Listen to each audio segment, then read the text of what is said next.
Financial management ఇప్పుడున్న youth కరెక్ట్గా use చేసుకుంటున్నారా లేదా? నాకు వచ్చే డబ్బులు ఓవర్ నైట్లోనే 10 రూపీస్ ఇంట్రెస్ట్తో పెరిగిపోవాలి అనే అత్యాశ ఎక్కడైతే పెరిగిందో అక్కడే వాళ్ళ పతనానికి వాళ్ళ గొయ్యి వాళ్లే దోకుంటున్నారు. రిలయన్స్ ఎంతతో పెరుగుద్ది తెలుసా అండి? ఇయర్ ఆన్ ఇయర్ 12% to 15% వాళ్ళ ఇన్కమ్. మనకేమో నెలకు 10 రూపాయల, సంవత్సరానికి 120% కావాలా? పెళ్లికి ముందే ఇల్లుందా లేదా హైదరాబాద్ లో అని అడుగుతున్నారు చాలా మంది. వాళ్ళ కళ్ళకి గంతలు కట్టుకొని కొత్త జంటను కూడా చీకట్లోకి దోస్తున్నారు. మీరు 50 ఏళ్ల వయసుకి 60 ఏళ్ళకి ఇల్లు కట్టుకున్నారు, ఈ పిల్లోడు మాత్రం 28 ఏళ్ళకి ఇల్లు కట్టాలా? సంపాదన అనేది వయసుకు తగ్గట్టుగా అనుభవంతో పాటుగా పెరుగుతూ పోయేది. ఇండియన్ అబ్బాయిలు పెళ్లి అనే డెసిషన్ ఒక పెద్ద ఫినాన్షియల్ డెసిషన్ అంటారా? లేట్ గా మ్యారేజ్ చేసుకొని లేట్ గా పిల్లల్ని గంటం వల్ల వాళ్ళు ఊహించని ఖర్చులు వాళ్ళ మీదకి వస్తాయి. మీరు పిల్లల్ని 5 సంవత్సరాల ముందు ఎడ్యుకేషన్ లో జాయిన్ చేస్తే మీకు ₹1,00,000 స్కూల్ ఫీజు. మీరు అదే 5 సంవత్సరాల తర్వాత పిల్లల్ని స్కూల్లో జాయిన్ చేస్తే అది ₹1,50,000 స్కూల్ ఫీజు గా మారుతుంది. ఫినాన్షియల్ డిస్కషన్స్ కానీ, లోన్స్ కానీ, వాళ్ళు పెట్టిన ఇన్వెస్ట్మెంట్స్ కానీ ప్రతి ఒక్కటి వైఫ్ కి షేర్ చేసుకోవాలా లేదా 100% with accuracy and honesty? Reserve bank దగ్గర కొన్ని లక్షల కోట్ల రూపాయలు అన్క్లైమ్డ్ గా మిగిలిపోయాయని చెప్పి రీసెంట్ గా ఆర్టికల్స్ వచ్చాయి. ఆర్బీఐ మొత్తుకుంటుంది బ్యాంక్స్ కి చెప్పి ఐడెంటిఫై చేయండి, వాళ్ళు ఎక్కడున్నారో వెతకండి, we have to give that money back to their families. Basic గా దీనికి ప్రాబ్లం ఏంటి? సో ఇక్కడ ఇండియాలో ఏమైపోతుందంటే చాలా మంది చాలా రకాలుగా డబ్బులు సంపాదిస్తున్నారు, ఇన్కమ్ సోర్స్ ఎక్కువ ఉంది, కానీ రైట్ వేలో ఇన్వెస్ట్ చేయట్లేదు. ఇండియాలో savings ratio world average savings ratio కంటే ఎక్కువ. ఇండియన్ ఉమెన్ దగ్గర ఉన్న గోల్డ్ ప్రపంచ బ్యాంకులు అందరి గోల్డ్తో కలిపినా కానీ మన ఇండియన్ ఉమెన్ దగ్గర ఉండే గోల్డ్ ఎక్కువ. అవునా? ఎస్.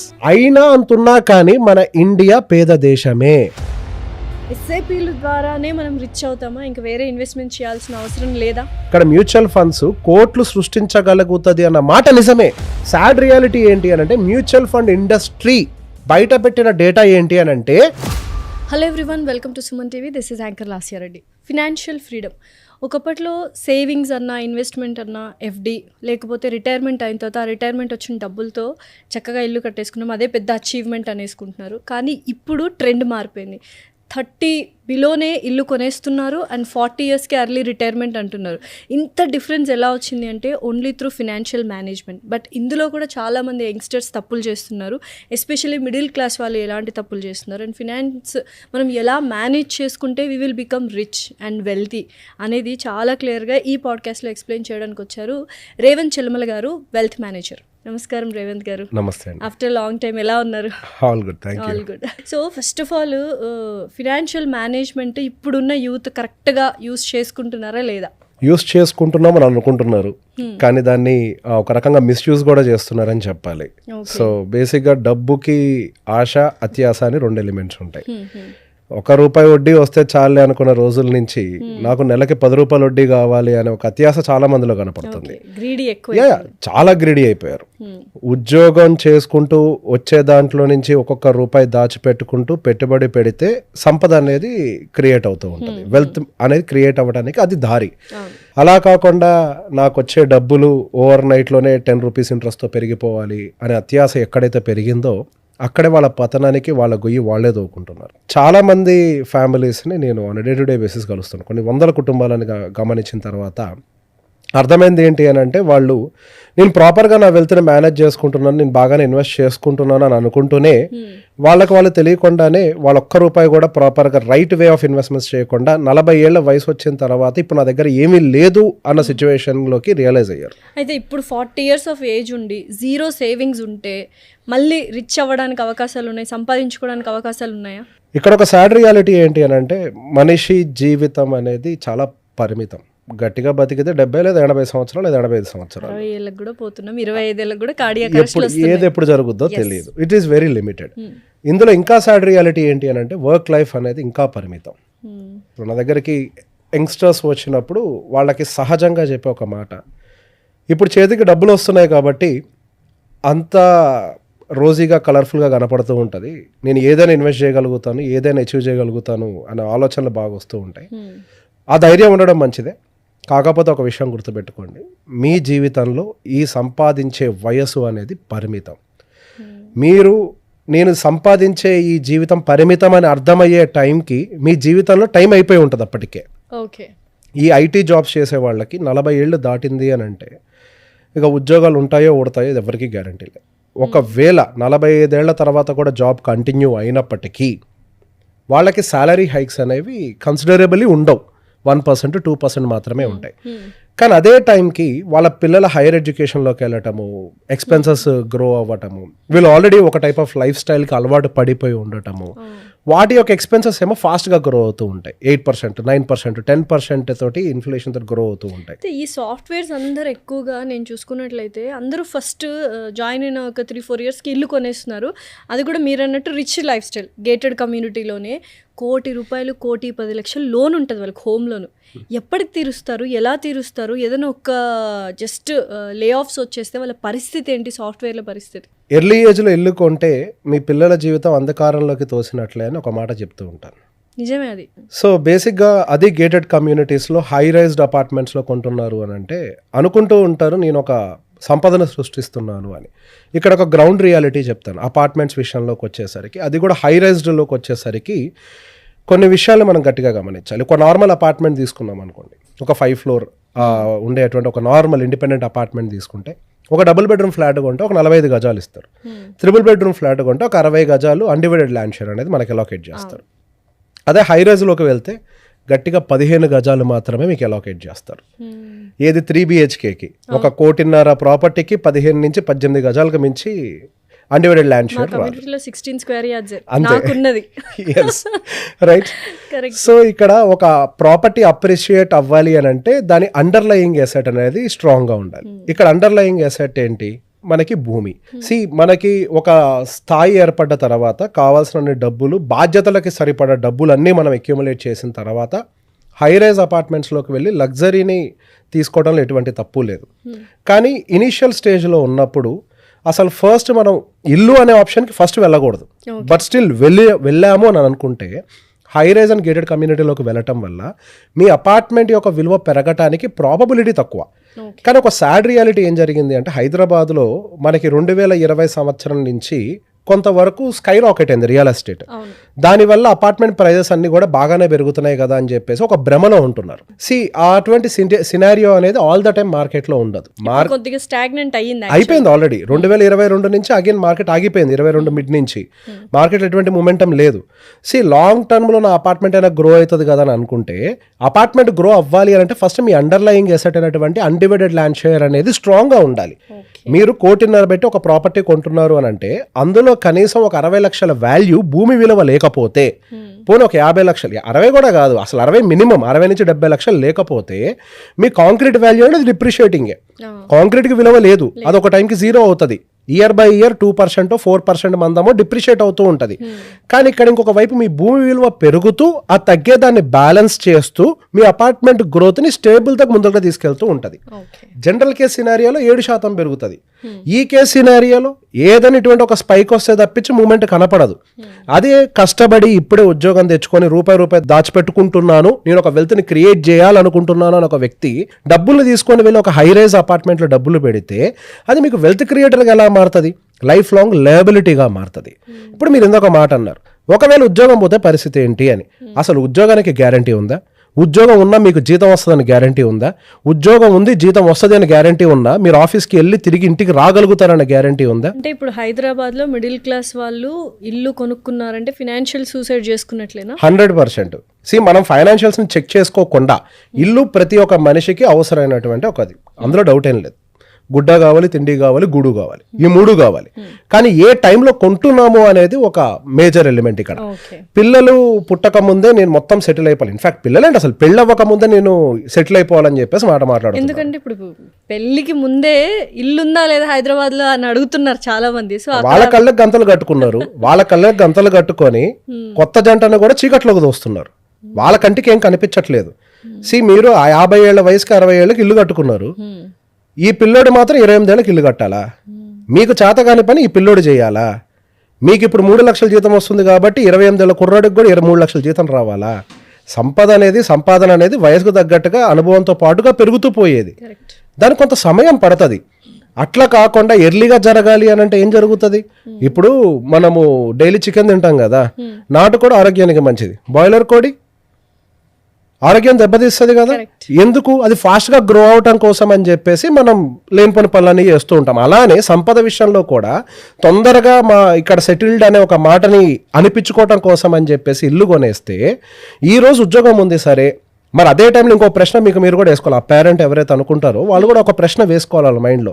ఇప్పుడు ఉద్యోగం ఉంది కాబట్టి ఈఎంఐ కడుతున్నారు, అదే ఉద్యోగం పోతే అదే ఇంటి ముందుకి బ్యాంక్ కూడా వచ్చి నిలబడితే మరి నా పిల్ల సంగతి ఏంటి అన్నది ఒక విషయం ఆలోచించారా? ఆ అమ్మాయి ఇంట్లో ప్రశాంతంగా ఉండగలుగుతుందా? Definitely no. ప్రతిరోజు టెన్షన్, ప్రెషర్స్ అన్ని అమ్మాయి మీద చూపిస్తారు.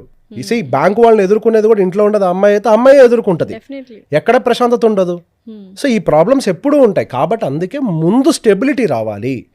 ఒక పెళ్లి చేసే ముందు ప్రతి ఒక్క పేరెంట్కి నేను ఇచ్చే అడ్వైజ్ ఏంటంటే, పెళ్లి చేసే ముందు ఆ అబ్బాయికి ఉద్యోగం పోతే కనీసం ఒక 2 సంవత్సరాలు సర్వైవ్ అవ్వటానికి కావాల్సిన డబ్బులు ఉన్నాయా అనేది చూడాలి. అది వెరీ ఇంపార్టెంట్, అది చాలా ఇంపార్టెంట్. అంతే కదా. అద్దింట్లో ఉన్నా సొంత ఇంట్లో ఉన్నా ఇల్లే. You will have the same life style, you will have your car, me food ఉంటుంది, పిల్లలకు చదువులు ఉంటాయి. 2 సంవత్సరాల్లో మళ్ళీ ఉద్యోగాన్ని తిరిగి సంపాదించుకుంటారు. ఇంట్లో ఉంటే రిచ్ అయిపోవచ్చా వెన్ కంపారిటివ్లీ ఈఎంఐలు పెట్టుకుని సొంత ఇల్లు ఫ్లాట్ లో ఉండడం కంటే? ఇక్కడ ఒక ప్రాబ్లం ఎక్కడైంది అని అంటే, ఒకప్పుడు అమెరికాకి వెళ్ళిపోయిన వాళ్ళందరూ అక్కడ ఇల్లు కొనటంతో వెంటనే ఇక్కడ ఉండే పేరెంట్స్ ఏంటి, అక్కడ ఉండే వాళ్ళ పేరెంట్స్ మా అబ్బాయి అమెరికాలో ఇల్లు కొన్నాడు అనగానే మిగతా పేరెంట్స్ కూడా ఇక్కడ ఉండే వాళ్ళ మీద ప్రెషర్ పెట్టి అదొక సొసైటల్ ప్రెషర్ గా మారింది. సొసైటల్ ప్రెషర్ అది అలా క్రియేట్ అయింది. అక్కడ కొన్నారు అంటానికి కొన్ని లాజిక్స్ ఉన్నాయి. ప్రతి ఒక్క జాగ్రఫికల్ కండిషన్స్ కి ఈ థియరీ మారుతూ ఉంటది. అమెరికాలో రెంటల్ ఈల్డ్ 6% వస్తుంది పెట్టుబడి మీద. అక్కడ ఇంట్రెస్ట్ రేటు 2% నుంచి 5% వరకు ఉంటుంది. సరే ఇప్పుడంటే కొద్దిగా ఎక్కువ ఉంది కానీ 2% యూజువల్గా అక్కడ ఉండేది. వాళ్ళు 2% వడ్డీకి డబ్బులు తీసుకొని 5% రెంటల్ ఈల్డ్ సేవ్ చేసుకునేవాళ్ళు. అది లాజికల్. అదే ఇండియా విషయంలోకి వస్తే 3%, మనం ఇక్కడ పే చేసేది 9%. అసలు ఎక్కడైనా పొంతనుందా? సంబంధం లేదు. అక్కడ వాళ్ళు ఎవరో చేశారు అంటే, కుక్కను చూసి నక్కను చూసి కుక్క వాత పెట్టుకుండి అనే ఒక సామెతకి ఇది పర్ఫెక్ట్గా సూట్ అవుతూ ఉంటుంది. ఎక్కడ చేయాల్సిన పనులు అక్కడ చేయాలి. ఇల్లు కొనటము కట్టటము 2 తప్పు కాదు. అంత కావాలి అని అంటే నిజంగా మీరు మీ అమ్మాయి బాగుండాలని కోరుకుంటే మీరు ఒక ఇల్లు కొనిపించి పంపించండి, ఇంకా ప్రశాంతంగా లైఫ్ సెటిల్. అంతే. ఇప్పుడు ఒక కుర్రాడికి ఉండాల్సింది ఏంటి అంటే, సంపాదించే ఒక తెలివితేటలు ఉండాలి. ఆ డబ్బుని అత్యాశతోటి కాకుండా తెలివితోటి పెంచే ఒక తెలివితేటలు ఉండాలి. దానికి ఏంటి, అరే అక్కడ ఎవరో నేను ట్రేడింగ్ కోసం డబ్బులు పెడితే 10 రూపాయలు వడ్డీలు ఇస్తున్నారంట అని చెప్పేసి డబ్బులు తీసుకెళ్లి పెట్టి పోగొట్టే మనస్తత్వమా? అరే 10 రూపాయల వడ్డీ అనేది ప్రపంచంలో ఎక్కడా సాధ్యం కాదు. ఎక్కడైనా కానీ ధర్మబద్ధమైన వడ్డీ అని అంటే రూపాయి నుంచి రూపాయిన్నర మాత్రమే వస్తుంది. మనకు అటువంటి ఇన్వెస్ట్మెంట్స్లో పెట్టుబడులు పెడితే మన రూపాయి పోకుండా సెక్యూర్డ్గా ఉంటుంది అని చెప్పేసి భద్రతతోటి గ్రోత్ మైండ్ సెట్ తోటి ఉన్నాడా లేదా చెక్ చేసుకోవాలి. ఒక మనిషి వెల్దియర్గా మారాలా లేకపోతే నాశనం అయిపోవాలా అనేది డిసైడ్ చేసేది ఆ మనిషి మైండ్ సెట్. ఆ అబ్బాయి కొనేటువంటి ఒక అపార్ట్మెంటో లేకపోతే కొనే కారో కాదు, ఎంత జీతం వస్తుంది అన్న దాన్ని బట్టి వెల్దియర్ గారు. నేను తక్కువ అంటే చిన్న శాలరీ సంపాదించే వాళ్ళు కూడా 50 లక్షలు కోటి రూపాయల వరకు సేవింగ్స్ చేసిన వాళ్ళని చూశాను. 5 లక్షల రూపాయలు మంత్లీ ఎర్న్ చేసే వాళ్ళు మినిమం ఒక 25 lakhs సేవింగ్స్ లేకుండా ఉన్న వాళ్ళని చూశాను. చిన్న వ్యత్యాసం ఏంటంటే వాళ్ళు పెట్టుకునేటువంటి commitments. End of the day వాళ్ళ పిల్లలు ఇప్పుడు 20 సంవత్సరాలు మీరు ఈఎంఐ పెట్టుకుంటారు. ఆ 20 సంవత్సరాల్లో మీ పిల్లలు కూడా పెరిగి పెద్ద అవుతారు. వాళ్ళ ఖర్చులు ఉంటాయి, ఏ రేంజ్ లో ఉంటాయి మీ ఊహలకు కూడా అందం. మనం చిన్నప్పుడు చదువుకున్నప్పుడు ఇంజనీరింగ్ కి గట్టిగా 4 లక్షలు అయితే ఎక్కువ. సంవత్సరానికి 4 లక్షలు, ఇప్పుడు సంవత్సరానికి ఎగ్జాక్ట్లీ సంవత్సరానికి 4 లక్షలు. ఇప్పుడు పుట్టిన పిల్లలు ఇంజనీరింగ్ వెళ్ళే టైంకి సంవత్సరానికి 40 లక్షలు ఖర్చు అవుతుంది. అయితే ఇప్పుడు ఇండియన్ మేల్స్ ఎవరైతే ఉన్నారో, ఇండియన్ అబ్బాయిలు పెళ్లి అనే డెసిషన్ ఒక పెద్ద ఫినాన్షియల్ డెసిషన్ అంటారా? 100% పెద్ద ఫైనాన్షియల్ డెసిషన్. ఇక్కడ చాలా మంది పెళ్లి చేసుకోవాలంటే సెటిల్ అవ్వాలని చెప్పేసి అబ్బాయిలు ఆలోచిస్తున్నారు. నేను ప్రాపర్గా సెటిల్ అయిన తర్వాత నేను పెళ్లి చేసుకుంటాను, ఒక సైజ్ ఆఫ్ అమౌంట్ తయారు చేసిన తర్వాత పెళ్లి చేసుకుంటాను. అది వాళ్ళు అనుకోవడం కంటే సొసైటీ అండ్ పెళ్లి ఫాదర్స్ ఎక్కువగా క్రియేట్ చేశారు అనుకుంటున్నారు 100%. కానీ ఇది రాంగ్ వే. లేట్గా మ్యారేజ్ చేసుకొని లేట్గా పిల్లల్ని గంటం వల్ల వాళ్ళు ఊహించని ఖర్చులు వాళ్ళ మీదకి వస్తాయి. ఫస్ట్ ప్రాబ్లం వచ్చేసరికి ఒక 2 కేసెస్ ఎగ్జాంపుల్. 25, 26, 27 ఇయర్స్కి పెళ్లి చేసుకున్న అబ్బాయి ఎర్లీగా కిడ్స్ని ప్లాన్ చేసుకొని 28, 29, 30 లోపల కిడ్స్ని ప్లాన్ చేసుకుంటే ఆ పిల్లల పెళ్ళిళ్ళు వీళ్ళకి 55 సంవత్సరాలు వచ్చే టైంకి అయిపోతాయి. అదే లేటుగా 30, 31, 32కి పెళ్లి చేసుకొని పిల్లల్ని 35 నుంచి 40 మధ్యలో కంటే ఈ పిల్లల పెళ్ళిళ్ళు అంటే వాళ్ళకి పుట్టిన పిల్లల పెళ్ళిళ్ళు చేయడానికి వాళ్ళకి 65, 70 వయసు కూడా వచ్చేస్తుంది. అప్పుడు మీరు ఎర్నింగ్ కాదు, మీరు ఎక్కడి నుంచి డబ్బులు తీసుకొని వస్తారు? 2, ఇప్పుడు ఎడ్యుకేషన్ కాస్ట్ మీరు పిల్లల్ని 5 సంవత్సరాల ముందు ఎడ్యుకేషన్లో జాయిన్ చేస్తే మీకు ₹1,00,000 స్కూల్ ఫీజు. మీరు అదే 5 సంవత్సరాల తర్వాత పిల్లల్ని స్కూల్లో జాయిన్ చేస్తే అది ₹1,50,000 స్కూల్ ఫీజుగా మారుతుంది. సో పిల్లలు ముందు పుట్టినా వెనక పుట్టినా మీకు వచ్చే జీతం మారుద్దా? మీ పిల్లలు ఉన్నారా లేదా అన్న దాన్ని బట్టి మీ జీతం డిసైడ్ అవుద్దా? మీకు వచ్చే జీతం అంటే ఆ సమ్ ఆఫ్ అమౌంట్ అంటే మీ లైఫ్ లాంగ్ ఎర్న్ చేసేటువంటి అమౌంట్ అది మారదు, అది ఫిక్స్డ్. కానీ ఎక్స్పెండిచర్ ఎంత అనేది మాత్రం ముందు మీరు ప్లాన్ చేసుకోవాలి. పిల్లలు ఇప్పుడు పుడితే వాళ్ళ ఎడ్యుకేషన్ కంప్లీట్ అయ్యి మ్యారేజ్ అయ్యే టైంకి నేను ఎంత ఖర్చు పెట్టాలి అనేది ఒక ప్లాన్ ముందే ప్రిపేర్ చేసుకోవాలి. నేను ఇప్పటి నుంచి ప్లాన్ చేసుకుంటే ఇంత ఖర్చు అవుతుంది, 5 ఏళ్ళు లేట్గా ప్లాన్ చేసుకుంటే ఇంత ఖర్చు అవుతుంది. నాకు వచ్చే ఇన్కమ్ మాత్రం సేమ్, అది మారదు. మీకు ఎంత గ్రోత్ రావాలో అంతే వస్తుంది. మరి మీరు ఎక్స్ట్రా డబ్బులు ఖర్చు పెడుతున్నారా లేదా పిల్లల మీద? సేమ్ ఎడ్యుకేషన్ డిలే అవుతోంది. 2 ఇప్పుడు మీరు ఉద్యోగాలు చేయడం కోసం అని చెప్పి మీ పేరెంట్స్ మీకు సపోర్ట్ చేస్తున్నారు, ఎందుకంటే వాళ్ళ ఒంట్లో ఓపిక ఉంది, ఏజ్ ఫ్యాక్టర్ ఉంది కాబట్టి. మరి ఎగ్జాక్ట్లీ మరి మీరు ఎట్లా సపోర్ట్ చేస్తారు మీ పిల్లలకి? అది చాలా బేసిక్ కదా. ఇప్పుడు మన ఇండియాలో మెంటాలిటీస్ చాలా స్ట్రాంగ్గా ఉంటాయి. దానికి గల కారణం ఏంటి అంటే స్ట్రాంగ్ ఫ్యామిలీ స్ట్రక్చర్. సో ఫ్యామిలీలో మదరు, ఫాదరు, మామ్ అందరూ సపోర్ట్ చేస్తారు. అందరూ సపోర్ట్ చేయటం వల్లనే ఇండియాలో ఫ్యామిలీ స్ట్రక్చర్ కానీ మెంటాలిటీస్ కానీ స్ట్రాంగ్గా ఉంటాయి. సో ఇట్లా డిలేడ్గా జరగటం వల్ల మీరేం సపోర్ట్ చేయగలుగుతారు? వాళ్ళకి పుట్టిన పిల్లల్ని వాళ్ళు చూసుకోవాలా, ముసలోళ్ళని మిమ్మల్ని చూసుకోవాలా? వాళ్ళప్పుడు వాళ్ళకి ఎంత ప్రెషర్ బిల్డ్ అవుతుంది? ప్రాక్టికల్గా అటు అంటే మన సైకిల్ క్లీన్గా వెళ్ళాలి అనన్నా, ఫైనాన్షియల్స్ క్లీన్గా ఉండాలి అన్నా ఏ టైంకి జరగాల్సిన పని ఆ టైంకి జరగాలి. అయితే ఇక్కడ పెళ్ళి అనేది ఒక రాంగ్ పార్ట్నర్ని చూస్ చేసుకుంటే మన ఫ్యూచర్ ఫినాన్షియల్ గ్రోత్ కానీ ఫ్యామిలీ ఫినాన్షియల్ గ్రోత్ కానీ డిస్టర్బెన్స్ వచ్చే ఛాన్సెస్ ఉంది. 100% ఉంటుందండి. Basic wrong partner can be either husband or wife, anyone. నేను చూసిన వాళ్ళల్లో సమ్ టైమ్స్ వైఫే కొంచెం ఫార్వర్డ్ స్టెప్ తీసుకుంటారు, కొన్ని కేసెస్లో హస్బెండ్ ఫార్వర్డ్ స్టెప్ తీసుకుంటారు ఫైనాన్షియల్ డెసిషన్ మేకింగ్లో. బట్ కొన్ని కేసెస్లో ఎట్లా అవుతుంటుందంటే ఒక ప్రోగ్రెసివ్ డెసిషన్ని ఒక పార్ట్నర్ తీసుకుంటున్నప్పుడు ఇంకొక పార్ట్నర్ అడ్డుపడతారు కూడా parallelly. It is not about expenditure, మరి దుబారాగా ఖర్చు పెడుతున్నారు అని అంటే అది డిజాస్టర్ కేసు, నేను దాన్ని అనట్లేదు. ఇప్పుడు ఒక మనిషి పాడవ్వటం అని అంటే దుబారాగా ఖర్చే పెట్టిన అవసరం లేదు. రైట్ ఇన్వెస్ట్మెంట్ చేయకపోయినా మీ జీవితం పాడైపోయినట్టే కదా. It is done there. Growth ఉండదు కదా జీవితంలో. గ్రోత్ పక్కన పెట్టండి. మీరు మీ పిల్లల చదువుల్ని వాళ్ళ భవిష్యత్తుని ఎట్లా ఎఫర్ట్ చేస్తారు if you can't invest in right way? So సరైన పెట్టుబడి పెడితేనే కదా. సో దానికి సంబంధించి మీ పార్ట్నర్ మీకు సపోర్ట్ చేస్తారా లేదా అనేది వాళ్ళ మైండ్ సెట్ని మీరు అర్థం చేసుకోవడం అవసరం. వాళ్ళు గ్రోత్ మైండ్ సెట్లో ఉన్నారా, కన్జర్వేటివ్ మైండ్ సెట్లో ఉన్నారా? మోడర్న్ మైండ్ సెట్ వేరు, గ్రోత్ మైండ్ సెట్ వేరు, 2 డిఫరెంట్ ఆస్పెక్ట్స్. గ్రోత్ మైండ్ సెట్లో ఉన్నారా లేదా అనేది అండర్స్టాండ్ చేసుకోవాలి. ఈవెన్ ఉమెన్ అయినా సరే ఈ రోజు ఆ అబ్బాయి సంపాదించేటువంటి సంపాదన తక్కువే, ఎందుకంటే చిన్నపిల్లలు కదా, సంపాదన తక్కువే ఉంటుంది. మీ నాన్నలాగా ఆయన సంపాదిస్తాడు? ప్రాక్టికల్ అది సాధ్యం కాదు. వాళ్ళ వయసుకి వీళ్ళ వయసుకి తేడా ఉంది. సో ఇప్పుడు వచ్చే సంపాదన ఇట్లుంది, కానీ ఇప్పుడు సంపాదించిన దాంతో ఎటువంటి వాటిల్లో పెట్టుబడులు పెట్టాడు? Wise decision. ఒక హెల్త్ ఇన్సూరెన్స్ తీసుకున్నాడా? ఎందుకు? ఒక కుటుంబాన్ని రోడ్డున పడేసేది ఒక హెల్త్. ఒకవేళ ఈయన సంపాదించలేని పరిస్థితుల్లో కనుక ఈయనకి ఏదైనా జరిగితే, అనుకోకుండా ఈయనకి జరిగితే ఫ్యామిలీ గురించి ఆలోచించలేదా అంటే ఒక టర్మ్ ఇన్సూరెన్స్ అది తీసుకున్నాడా లేదా? ఒకవేళ ఈయన ఉద్యోగం పోతే సర్వైవ్ అవ్వటానికి కావాల్సినటువంటి ఒక కార్పస్ని ఏర్పాటు చేశాడా లేదా? ఎప్పుడు ఆ ట్రెడిషనల్ కన్జర్వేటివ్ మైండ్ సెట్లో ఓన్లీ రియల్ ఎస్టేట్ వైపుగానే చూస్తున్నాడా, లేకపోతే ఎవాల్వ్ అవుతున్న మోడర్న్ ఇన్వెస్ట్మెంట్ ఇన్స్ట్రుమెంట్స్ వైపుగా కూడా చూసుకుంటూ అటువైపు కూడా ఇన్వెస్ట్మెంట్స్ ని డైవర్సిఫై చేస్తున్నాడా లేదా? సో ఇవి మిడిల్ క్లాస్ వాళ్ళు కూడా కరెక్ట్ గా తీసుకోవాల్సిన జాగ్రత్తలు. యాక్చువల్ గా తీసుకోవాల్సింది మిడిల్ క్లాస్ వాళ్ళు. Investment plan. ఇప్పుడు హెచ్ఎన్ఐస్ విషయంలో వాళ్ళకి ఆల్రెడీ అవేర్నెస్ ఉంటుంది. వాళ్ళకి వెల్త్ మేనేజర్లు ఉంటారు, ప్లానర్స్ ఉంటారు. దే డోంట్ అంటే వాళ్ళు భయపడరు. వాళ్ళకి క్లియర్ గా తెలుసు రిస్క్ నుంచే కొంత రిటర్న్ అనేది వస్తుంది. అండ్ నెంబర్ 2 వాళ్ళకి ఇంకో విషయం తెలుసు, రిస్క్ లేని ప్లేస్ లేదు. మనకి రియల్ ఎస్టేట్లో రిస్క్ ఉంటుంది, ఎఫ్డీలో రిస్క్ ఉంటుంది, గోల్డ్లో రిస్క్ ఉంటుంది, మ్యూచువల్ ఫండ్స్లో రిస్క్ ఉంటుంది, అన్నిట్లో ఉంటుంది. సో మనము రిస్క్ అన్ని చోట్ల తీసుకుంటున్నాం కాబట్టి మనకి బెటర్గా ఎక్కడ రిటర్న్ రాగలుగుతుంది అనేది ప్రాపర్గా ఎవాల్యుయేట్ చేసి వాళ్ళు పెట్టుబడులు పెడతారు కాబట్టి వాళ్ళు హెచ్ఎన్ఐస్గా ఉంటున్నారు. హై నెట్వర్త్ ఇండివిజువల్స్గా సర్వైవ్ అవ్వాలి అన్నా కానీ వాళ్ళ ఇన్వెస్ట్మెంట్స్ రైట్గా ఉండాలి. సో ఇన్వెస్ట్మెంట్ మైండ్ సెట్ అనేది మిడిల్ క్లాస్కి ఇంకెక్కువ అవసరం. హెచ్ఎన్ఐస్కి ఆల్రెడీ టీమ్ ఉంటుంది, they will manage. Health insurance, తర్వాత టర్మ్ ఇన్సూరెన్స్, నెక్స్ట్ ఇంకేమేం కావాలి? హెల్త్ అండ్ టర్మ్ తో పాటుగా investments to survive. In case in any bad situation.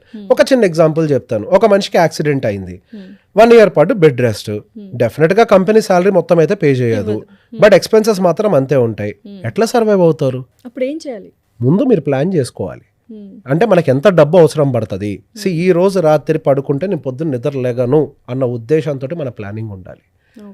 ఈ రోజు రాత్రి నేను బయటికి వెళ్ళిన తర్వాత తెల్లారు లెగిసి ఇంటికి వస్తానో రాను అన్న గ్యారంటీ కూడా లేదు అన్న మైండ్ సెట్ మనం ఎప్పుడైతే ప్రిపేర్ చేస్తామో అప్పుడు మనం ఫినాన్షియల్ డిసిప్లిన్ అనేది వస్తుంది. Exactly. And at the same time you have to intimate everything to your wife also. ఇప్పుడు చాలా మంది లైక్ అమ్మాయిలు అబ్బాయిలు ఈక్వల్గా సంపాదిస్తున్నారు, wife and husband, but still ఎక్కువ శాతం హస్బెండ్స్ వర్క్ చేస్తున్నారు అండ్ వైఫ్స్ ఇంట్లో ఉన్నారు. అలాంటి టైంలో ఫినాన్షియల్ డిస్కషన్స్ కానీ లోన్స్ కానీ వాళ్ళు పెట్టిన ఇన్వెస్ట్మెంట్స్ కానీ ప్రతి ఒక్కటి వైఫ్కి షేర్ చేసుకోవాలా లేదా 100% విత్ యాక్యురసీ అండ్ ఆనెస్టీ? అది ఎంతవరకు కరెక్ట్? మన రిజర్వ్ బ్యాంక్ దగ్గర కొన్ని లక్షల కోట్ల రూపాయలు అన్క్లైమ్డ్ గా మిగిలిపోయాయని చెప్పి రీసెంట్ గా ఆర్టికల్స్ వచ్చాయి. లక్షల కోట్ల రూపాయలు. రీజన్ ఏంటండి? నామినీని మెన్షన్ చేయలేదు, కనీసం ఫ్యామిలీకి వాళ్ళు పెట్టిన పెట్టుబడుల గురించి ఇన్ఫర్మేషన్ ఇవ్వలేదు. సో ఆర్బీఐ మొత్తుకుంటుంది బ్యాంక్స్ కి చెప్పి ఐడెంటిఫై చేయండి, వాళ్ళు ఎక్కడున్నారో వెతకండి, we have to give that money back to their families. కొన్ని లక్షల కోట్ల రూపాయలు ఖాళీగా మిగిలిపోతున్నాయి. Over the period of time ఎవరు క్లెయిమ్ చేయకపోతే వాళ్ళు రిజర్వ్స్లో కలిపేసుకుంటారు వాటిని. బట్ చాలా టైం ఇస్తారు, ఒక 10-15 సంవత్సరాలు టైం ఇచ్చిన తర్వాత కలుపుకుంటారు. బేసిక్గా దీనికి ప్రాబ్లం ఏంటి? వాళ్ళు ఎక్కడ ఇన్ఫర్మేషన్ని పాస్ చేయకపోవటం. ఇప్పుడు అసలు నేను చెప్పేది ఏంటి అన్న ఒక ఉద్దేశంలో మీరు ఉన్నారు అని అంటే, and let me tell you are the most irresponsible person in this world. కొంతమంది హస్బెండ్స్ వాళ్ళ ఫినాన్షియల్ మ్యాటర్స్ ఏమి ఇన్వెస్ట్మెంట్స్ కానీ ఏమి వైఫ్తో షేర్ చేసుకోరు. ఇది చాలా తప్పు. They are the most irresponsible persons in this world. రాత్రికి రాత్రి నువ్వు నిద్ర లేకపోతే రేపొద్దటి నుంచి నీ భార్య పిల్లలు ఎలా సర్వైవ్ అవుతారు? రోడ్డు మీదకి వచ్చేస్తారు. నువ్వు తీసుకున్న టర్మ్ ఇన్సూరెన్స్ ఎవరికి తెలుసు? అది నువ్వు ఎవరికి చెప్పావు? అది ఎప్పుడైనా ప్లానింగ్ ఎలా ఉండాలంటే అండి, నేను ప్రతి క్లయింట్ దగ్గరకు వచ్చే వాళ్ళకి చెప్తాను, మీ ప్లాన్ ఎలా ఉండాలి అని అంటే, ఈ రోజు రాత్రి పడుకొని పొద్దున లేకపోతే ఏం చెయ్యాలి అన్న విషయాన్ని మీ భార్యకు మీరు ఎక్స్ప్లెయిన్ చేసి ఉండాలి. వాళ్ళు కమింగ్ టు ఫైనాన్షియల్ ప్లానింగ్ మీరు మీ వైఫ్తో పాటు కూర్చొని చేయించుకోవాలి. ఎప్పుడైనా కానీ మీరు ఏం చేస్తున్నారన్న విషయం ప్రతి ఒక్కటి వాళ్ళకి క్లారిటీ ఉండాలి. ఎక్కడ హెల్త్ ఇన్సూరెన్స్ ఉంది, ఎక్కడ టర్మ్ ఇన్సూరెన్స్ ఉంది, ఎక్కడెక్కడ మీ ఇన్వెస్ట్మెంట్స్ ఉన్నాయి, ఎంతెంత లోన్స్ ఎవరెవరికి పే చేయాలి, ఏ లోన్స్ ఆల్రెడీ ఇన్షూర్డ్, ఇవన్నీ విషయాలు మీరు మీ స్పౌస్కి కమ్యూనికేట్ చేసి ఉండాలి. రెండోది, ఆ డబ్బులు వచ్చిన తర్వాత ఆ డబ్బులు ఎలా ఆపరేట్ చేయాలో కూడా మీరు మీ స్పౌస్కి ఆల్రెడీ ఇంటిమేట్ చేసి ఉండాలి. సహజంగా ఒక ఎర్నింగ్ పర్సన్ చనిపోయిన తర్వాత అక్కడ ఉండేటువంటి స్పౌస్కి మైండ్ పనిచేయదు. ఒకసారి ఇంట్లో మగవాడు లేనప్పుడు సహజంగా చుట్టాల మీద ఎక్కువగా డిపెండ్ అవుతారు. చుట్టాల మీద డిపెండ్ అయినప్పుడు వాళ్ళు ఆ పొలంగోను పిల్లలకు అది మిగులుతుంది, ఈ ల్యాండ్ గోను, డబ్బులు పోగొట్టుకున్న వాళ్ళ కండిషన్స్ ఉన్నాయి, మోసం చేసి డబ్బులు ఎత్తుకెళ్ళిన రిలేటివ్స్ ఉన్నారు, లేదు అక్కడ ఇక్కడ పెట్టు అని చెప్పి మిస్గైడ్ చేసిన వాళ్ళు కూడా ఉన్నారు. ఇక్కడ వాళ్ళందరూ ఆలోచించే దాంట్లో ఒక చిన్న పొరపాటు, సరే వాళ్ళు చేసే తప్పు అని నేను చెప్పను, వాళ్ళకి తెలిసిన ప్రపంచంలో వాళ్ళు చెప్తున్నారు. ఆ పొలంగోను ఈ ల్యాండ్ గోను వచ్చిన టర్మ్ ఇన్సూరెన్స్ నేను చెప్తున్నారు కదా, మరి రేపటి నుంచి వాళ్ళకి తిండి ఎవరు పెడతారు? మరి దానికి ఒక ప్లాన్ ఉండాలి కదా. ఆ పిల్లలకు స్కూల్ ఫీజులు ఎవరు కడతారు? మరి దానికి ఒక ప్లాన్ ఉండాలి కదా. తండ్రి కూడా లేడు, ఇప్పుడు ఈ ల్యాండ్ ఉంటే రేపు వాడి పెళ్లికి ఈజీ అవుద్దని మాట్లాడుతున్నావే, అసలు ముందు వాడి పెళ్లి దాకా వెళ్ళాలంటే ముందు వాడు చదువుకోవాలి కదా, ముందు ప్రతిరోజు అన్నం తినాలి కదా. సో ఒకవేళ ఏమైనా జరిగితే ఎలా సర్వైవ్ అవ్వాలి అన్న దానికి కూడా ఒక ప్లాన్ మీ స్పౌస్కి మీరు ముందే పాస్ ఆన్ చేసి ఉండాలి. ఇక్కడిక్కడ ఒకవేళ హాస్పిటలైజ్ అయితే హెల్త్ ఇన్సూరెన్స్ ఇక్కడ ఉంది, అనుకోంది జరిగితే టర్మ్ ఇన్సూరెన్స్ ఇక్కడ ఉంది. ఆ టర్మ్ ఇన్సూరెన్స్ కనుక మెచ్యూర్ అయితే ఏదైనా జరిగి ఆ డబ్బుల్ని ఎలా వాడాలో ఆ ప్లాన్ ఇక్కడ ఉంది. ప్రతి ఒక్క దానికి మన దగ్గర ప్లానింగ్ ఉండాలి. ఎగ్జాక్ట్లీ. ఎస్. నేచర్ ఏంటి అని అంటే మనం దేనికి ప్లాన్ చేసుకుంటాం అది జరగనీయకుండా జాగ్రత్తగా చూసుకుంటది. మనం ప్లాన్ చేసుకుంటే మనం పోనీకుండా చూసుకుంటాం. ఇంత మంచిగా health insurance term insurance plan చేసుకొని వైఫ్ కి చెప్పకపోతే వాట్ ఈ మధ్య ఒక కుర్రాడికి ఏదో యాక్సిడెంట్ అయిందంట అండి, ఆల్మోస్ట్ బ్రెయిన్ ఆగిపోయింది, అసలు కోమాలోకి వెళ్ళాడు, ఆల్మోస్ట్ అసలు కోమాలోకి వెళ్ళిపోయాడు. చాలా చిన్న family, they don't have money. అసలు అడ్మిషన్కి 5 లక్షలు అడిగారు వాళ్ళు. అబ్బాయికి హెల్త్ ఇన్సూరెన్స్ ఉంది కానీ ఎవరికీ తెలియదు, వాళ్ళ పేరెంట్స్కి తెలియదు. డబ్బులు ఎట్లా అని చెప్పేసి పాపం కంగారు పడిపోతున్నారు.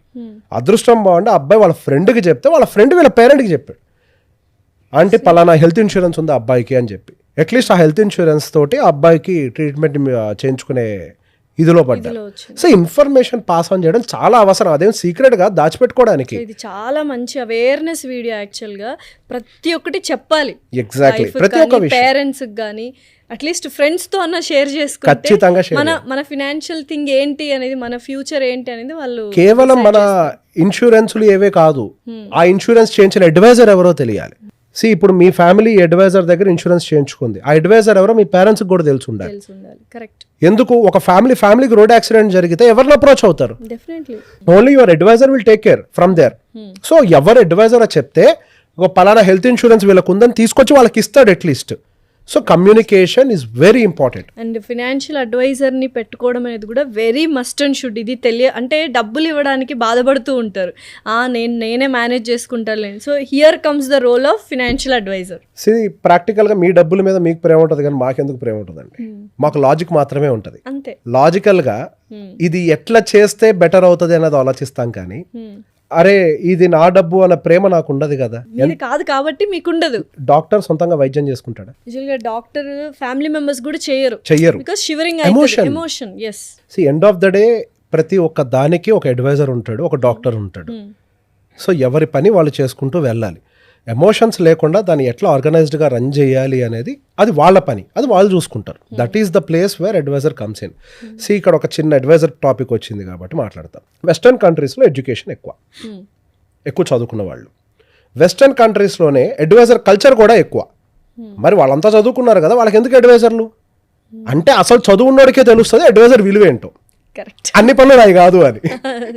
ఏమీ తెలియనప్పుడు అన్ని నాకు తెలుసు అనుకుంటాం, మనకి ఏమీ తెలియనప్పుడు అన్ని మనకు తెలుసు అని అనుకుంటాం, మనకు అన్ని తెలిసినప్పుడు అది మన పని కాదని తెలుసుకుంటాం. సో ఇక్కడ ఇండియాలో ఏమైపోతుందంటే చాలా మంది చాలా రకాలుగా డబ్బులు సంపాదిస్తున్నారు, ఇన్కమ్ సోర్స్ ఎక్కువ ఉంది, కానీ రైట్ వేలో ఇన్వెస్ట్ చేయట్లేదు. ఇన్వెస్ట్మెంట్ అంటే కళ్ళు మూసుకొని కమర్షియల్ రియల్ ఎస్టేట్. ఇండియాలో savings ratio world average savings ratio కంటే ఎక్కువ, చాలా ఎక్కువ డబ్బులు దాచిపెడతారు ఇండియాలో. ఇండియన్ ఉమెన్ దగ్గర ఉన్న గోల్డ్ ప్రపంచ బ్యాంకులు అందరు గోల్డ్తో కలిపినా కానీ మన ఇండియన్ ఉమెన్ దగ్గర ఉండే గోల్డ్ ఎక్కువ. అవునా? ఎస్. ప్రపంచ బ్యాంకులతో కంపేర్ చేస్తే, ఒక బ్యాంకు కాదు, ప్రపంచ బ్యాంకులతో కంపేర్ చేసిన ఇండియన్ ఉమెన్ దగ్గర ఉండే గోల్డ్ ఎక్కువ. వాళ్ళు ఎంత మంచిగా ఇన్వెస్ట్ చేయొచ్చు కదా, అంత గోల్డ్ చేయట్లేదు. అయినా అంతున్నా కానీ మన ఇండియా పేద దేశమే, సేవింగ్స్ రేషియో ఎక్కువ అయినా కానీ మన భారతదేశం పేద దేశమే. ఉండాల్సిన సేవింగ్స్ కాదు, ఇన్వెస్ట్మెంట్. ఎగ్జాక్ట్లీ. తీసుకెళ్లి ఆ 10 రూపాయలు తీసుకొని వెళ్ళి నేను భూమిలో పెడతాను అని అంటే ఆ భూమి మా అవసరాన్ని తీర్చదు. ఇప్పుడు real estate is not bad, I'm a very big fan of real estate. ఇక్కడ మనం ఇన్వెస్ట్మెంట్స్ ఎలా ఎవాల్వ్ అయ్యో ఒకసారి అర్థం చేసుకోవాలి. గతంలో మనకి అగ్రికల్చరల్ ల్యాండ్ ట్రాన్సాక్షన్స్ కూడా లేవు, తర్వాత అగ్రికల్చరల్ ల్యాండ్ ట్రాన్సాక్షన్స్ వచ్చాయి, ఆ తర్వాత మనకి ప్లాటింగ్ వచ్చింది, తర్వాత ఫ్లాట్స్ వచ్చాయి, తర్వాత మనకి ఫ్రాక్షనల్ ఓనర్షిప్, మాల్లో చిన్న చిన్న భాగాలు కొనుక్కునే ఫ్రాక్షనల్ స్క్వేర్ ఫీట్స్ అన్ని ఇది కూడా వచ్చింది. రియల్ ఎస్టేట్ లోనే ఎంత ఎవాల్వ్మెంట్ జరిగింది. ఎందుకు ఇంత ఎవాల్వ్మెంట్? గతంలో ఎప్పుడైనా ఎవరైనా వచ్చి బంజారా హిల్స్ లో భూమి కొనమంటే మన తాతలు కొన్నారా? ఎందుకు? అది పనికిమాలిన భూమి, అక్కడ కనీసం గడ్డి పూచ కూడా మొలవదని చెప్పేసి అన్నారు. సో దాని కాన్సెప్ట్ ఏంటి? ఎక్కడైతే గడ్డి పూచ మొలుస్తుందో అక్కడ కొనడం వాళ్ళ పని. ఎందుకు అని అంటే అక్కడే అది వాళ్ళకి అన్నం పెట్టుద్ది అంటే, ఎందుకంటే అది వాళ్ళ పని. ఇప్పుడు మన పని వ్యవసాయం కాదన్నప్పుడు మనం పెట్టేటువంటి ఇన్వెస్ట్మెంట్ మనకి ఏది అన్నం పెట్టగలుగుతుంది అక్కడ పెట్టాలి. ఇన్వెస్ట్మెంట్ పని ఏంటి అని అంటే మన్ని కాపాడుకోవటం. మనం వెళ్ళి ప్రాణాలు పోగొట్టుకుని మరి దాన్ని కాపాడటం కాదు. మన తరాలు అంటే మన భవిష్యత్ ముందు తరాలు అన్నీ కూడా మన కోసం ఆస్తులు కూడబెట్టింది అవి మన్ని కాపాడతాయని. మనం వెళ్ళి వాటిని ప్రొటెక్ట్ చేస్తామని కాదు, వాటిని కాపాడుకుంటూ మనం ప్రొటెక్ట్ చేసుకోవడమే ఇక్కడ మెయిన్ ఎజెండా. అంటే ఈ రియల్ ఎస్టేట్ లో కూడా చాలా మంది తప్పేం చేస్తున్నారంటే రెసిడెన్షియల్ రియల్ ఎస్టేట్ కి ఎక్కువ ప్రిఫరెన్స్ ఇచ్చి కమర్షియల్ రియల్ ఎస్టేట్ ని వదిలేస్తున్నారు. ఎగ్జాక్ట్లీ. సో బేసిక్ ఇక్కడ residential real estate, commercial real estate అనేది కూడా ఆలోచించరండి. భూమి కొనాలి కాబట్టి భూమి కొంటారు అంతే. అది కమర్షియల్ రెసిడెన్షియల్ ఆలోచించరు. ఇప్పుడు ఒక వెంచర్ ఉందనుకోండి, మెయిన్ రోడ్కు ఉండే బిట్ ఒక 15,000 గజం, లోపలికి ఉండే బిట్ అయితే 10,000 గజం అయితే, అరే ఎంత 10 ఫీట్లో ఒక 100 మీటర్లే కదా లోపలికి, నేను 10,000ది కొనుక్కుంటాను ఆలోచిస్తాను. కానీ ఇక్కడ ఆలోచించని విషయం ఏంటి అని అంటే, నేను 10,000ది కొన్నప్పటికీ ఇది నా అవసరాన్ని తీర్చదు. అక్కడ 15,000 కొంటే నాకు 100 గజాలు వస్తుంది, ఇక్కడ 10,000 కంటే నాకు 150 గజాలు వస్తుంది. ఇక్కడ గజాలు కూడా ఎక్కువ వస్తుంది అని ఆలోచిస్తారు. అక్కడ 100 గజాలు వచ్చినా అది రెంట్ ఇస్తుంది అన్న విషయం మర్చిపోతారు. ఇక్కడ మీకు ఎన్ని గజాలు ఉన్నా కానీ మీకు నెలకి ఇన్ని డబ్బులు ఇంటికి తీసుకొచ్చి పెట్టేదే అయ్యి ఉండాలి. Cash flow is the real king. ఎవరి దగ్గర అయితే క్యాష్ ఫ్లో ఉంటుందో వాళ్ళ జీవితంలో సమస్యలను ఎదుర్కోరు. నిరంతరం క్యాష్ అనేది ఫ్లో అవుతూ ఉండాలి. ఒక దగ్గరికి స్ట్రక్ అయిపోయి ఉంటే పాకుడు పడుతుంది, నీళ్ళైనా రొటేట్ అవుతూ ఉండాలి. ఎగ్జాక్ట్లీ. మనం ఎంతసేపటికి చీపర్ ప్రైస్ వస్తుంది, అక్కడైతే ఎక్కువ గజాలు వస్తుందని మైండ్ సెట్లో ఆలోచిస్తాం, కానీ తక్కువ గజాలు వచ్చినా కానీ మనకి ఇక్కడ ఎక్కువ రెంట్ వస్తుందన్న విషయాన్ని ఆలోచించాం. ఊర్లో ఒక ఎకరం ఉంది, దాని విలువ 1 కోటి రూపాయలు అనుకోండి, లేదా 2 కోట్లు అనుకోండి. దాని నుంచి వచ్చే కవులు మాత్రం సంవత్సరానికి 20,000 ఉంటుంది. అదే 2 కోట్ల రూపాయలు తీసుకొచ్చి హైదరాబాద్లో మనం ఒక 200 గజాలు లేకపోతే 100 గజాలు కొన్నా, ఆ 100 గజాలు ఏం కట్టకుండా ఒట్టి ఖాళీ ల్యాండ్ రెంట్కి ఇచ్చినా కానీ నెలకి 25,000 రెంట్ ఇస్తుంది. అది సంవత్సరానికి 3 లక్షలు ఇస్తుంది. అది అక్కడ మీకు సంవత్సరానికి 20,000 కూడా రావు. ఊర్లో పొలమే అదేదో సెంటిమెంట్ లాగా అక్కడే ఉంటుంది. ఎగ్జాక్ట్లీ. మనకి ఎమోషన్స్ అనేవి మనుషుల మీద ఉండాలి, ఆస్తుల మీద లెక్కలు ఉండాలి. రివర్స్ అయిపోయింది. మనుషుల్ని వాడుకుంటూ వస్తువుల్ని ప్రేమిస్తున్నాం. ఇప్పుడు అదే కదా ప్రాబ్లం ఏంది. ఇప్పుడు మనకి ఇక్కడ మనం ప్రాపర్ గా లెక్కను అప్లై చేసి ఎక్కడ నా పెట్టుబడి పెడితే నాకు ₹1 రిటర్న్ వస్తుంది అనేది ఆలోచిస్తామో అక్కడ గ్రోత్ అనేది ఉంటుంది. డెఫినెట్లీ. అయితే ఇప్పుడు ఎస్ఐపిలు ఎక్కువ మంది వెరీ పాపులర్ అయిపోయింది. అండ్ యూట్యూబ్లో కానీ ఎవరైనా కానీ ఎస్ఐపి మార్కెట్ వాళ్ళందరూ చెప్పేది ఇన్ని వేసుకుంటే ఇంత అమౌంట్ వస్తుంది, ఇప్పుడు నుంచి మీరు ఇంత సేవ్ చేసుకుంటే ఫ్యూచర్లో 5 కోట్లు 10 కోట్లు కూడా తీసుకోవచ్చు అని మల్టిప్లై ఏదో లెక్కలు చెప్తూ ఉంటారు. ఎస్ఐపిల ద్వారానే మనం రిచ్ అవుతామా, ఇంకా వేరే ఇన్వెస్ట్మెంట్ చేయాల్సిన అవసరం లేదా? సో ఫస్ట్ అసలు ఎస్ఐపి ద్వారా రిచ్ అవుతామా అనే ప్రశ్నకు సమాధానం చెప్తాను. ఇక్కడ మనకు ఒక ల్యాండ్ ఒకేసారి ₹1 కోటి పెట్టి కొనాలంటే కుదరదండి. We can't afford it. But ఇక్కడ కనీసం 15,000 పెట్టుకుంటూ పోయినా కానీ అట్లీస్ట్ 15 సంవత్సరాలు కానీ ₹1 కోటి సంపాదించగలుగుతాం. ఇక్కడ ప్రాబబిలిటీ అంటే మన చిన్న అమౌంట్స్ పెట్టుకోవడానికి కూడా వెసులుబాటు ఉంది. సో అందుకే SIP is one of the best tool అని చెప్పేసి మాట్లాడేది. మిగతా వాటిల్లో మనకు ఆ వెసులుబాటు లేదు. ఈవెన్ ఇప్పుడు 1 గ్రాము బంగారం కొనాలన్నా కానీ ఒక సైజ్ ఆఫ్ అమౌంట్ కావాలి. 10 గ్రాములు బంగారం కొనాలంటే నాకు ఒక 13 లక్షలు అమౌంట్ కావాలి ఇప్పుడున్న మార్కెట్ రేట్ ప్రకారం. అంత రేట్ బంగారం పెరిగిపోయింది, అంత కావాలి. కానీ ఇక్కడ నాకు అంత అవసరం లేదు కదా, నేను 15,000 ఉన్నా కొనుక్కోగలుగుతాను. సో బేసిక్ ఇక్కడ కన్వీనియన్స్. కానీ ఇక్కడ పాయింట్ ఏంటంటే నిజంగా ₹1 కోటి నిజంగా సంపాదించేంత ఓపిక ఎంతమందికి ఉంది?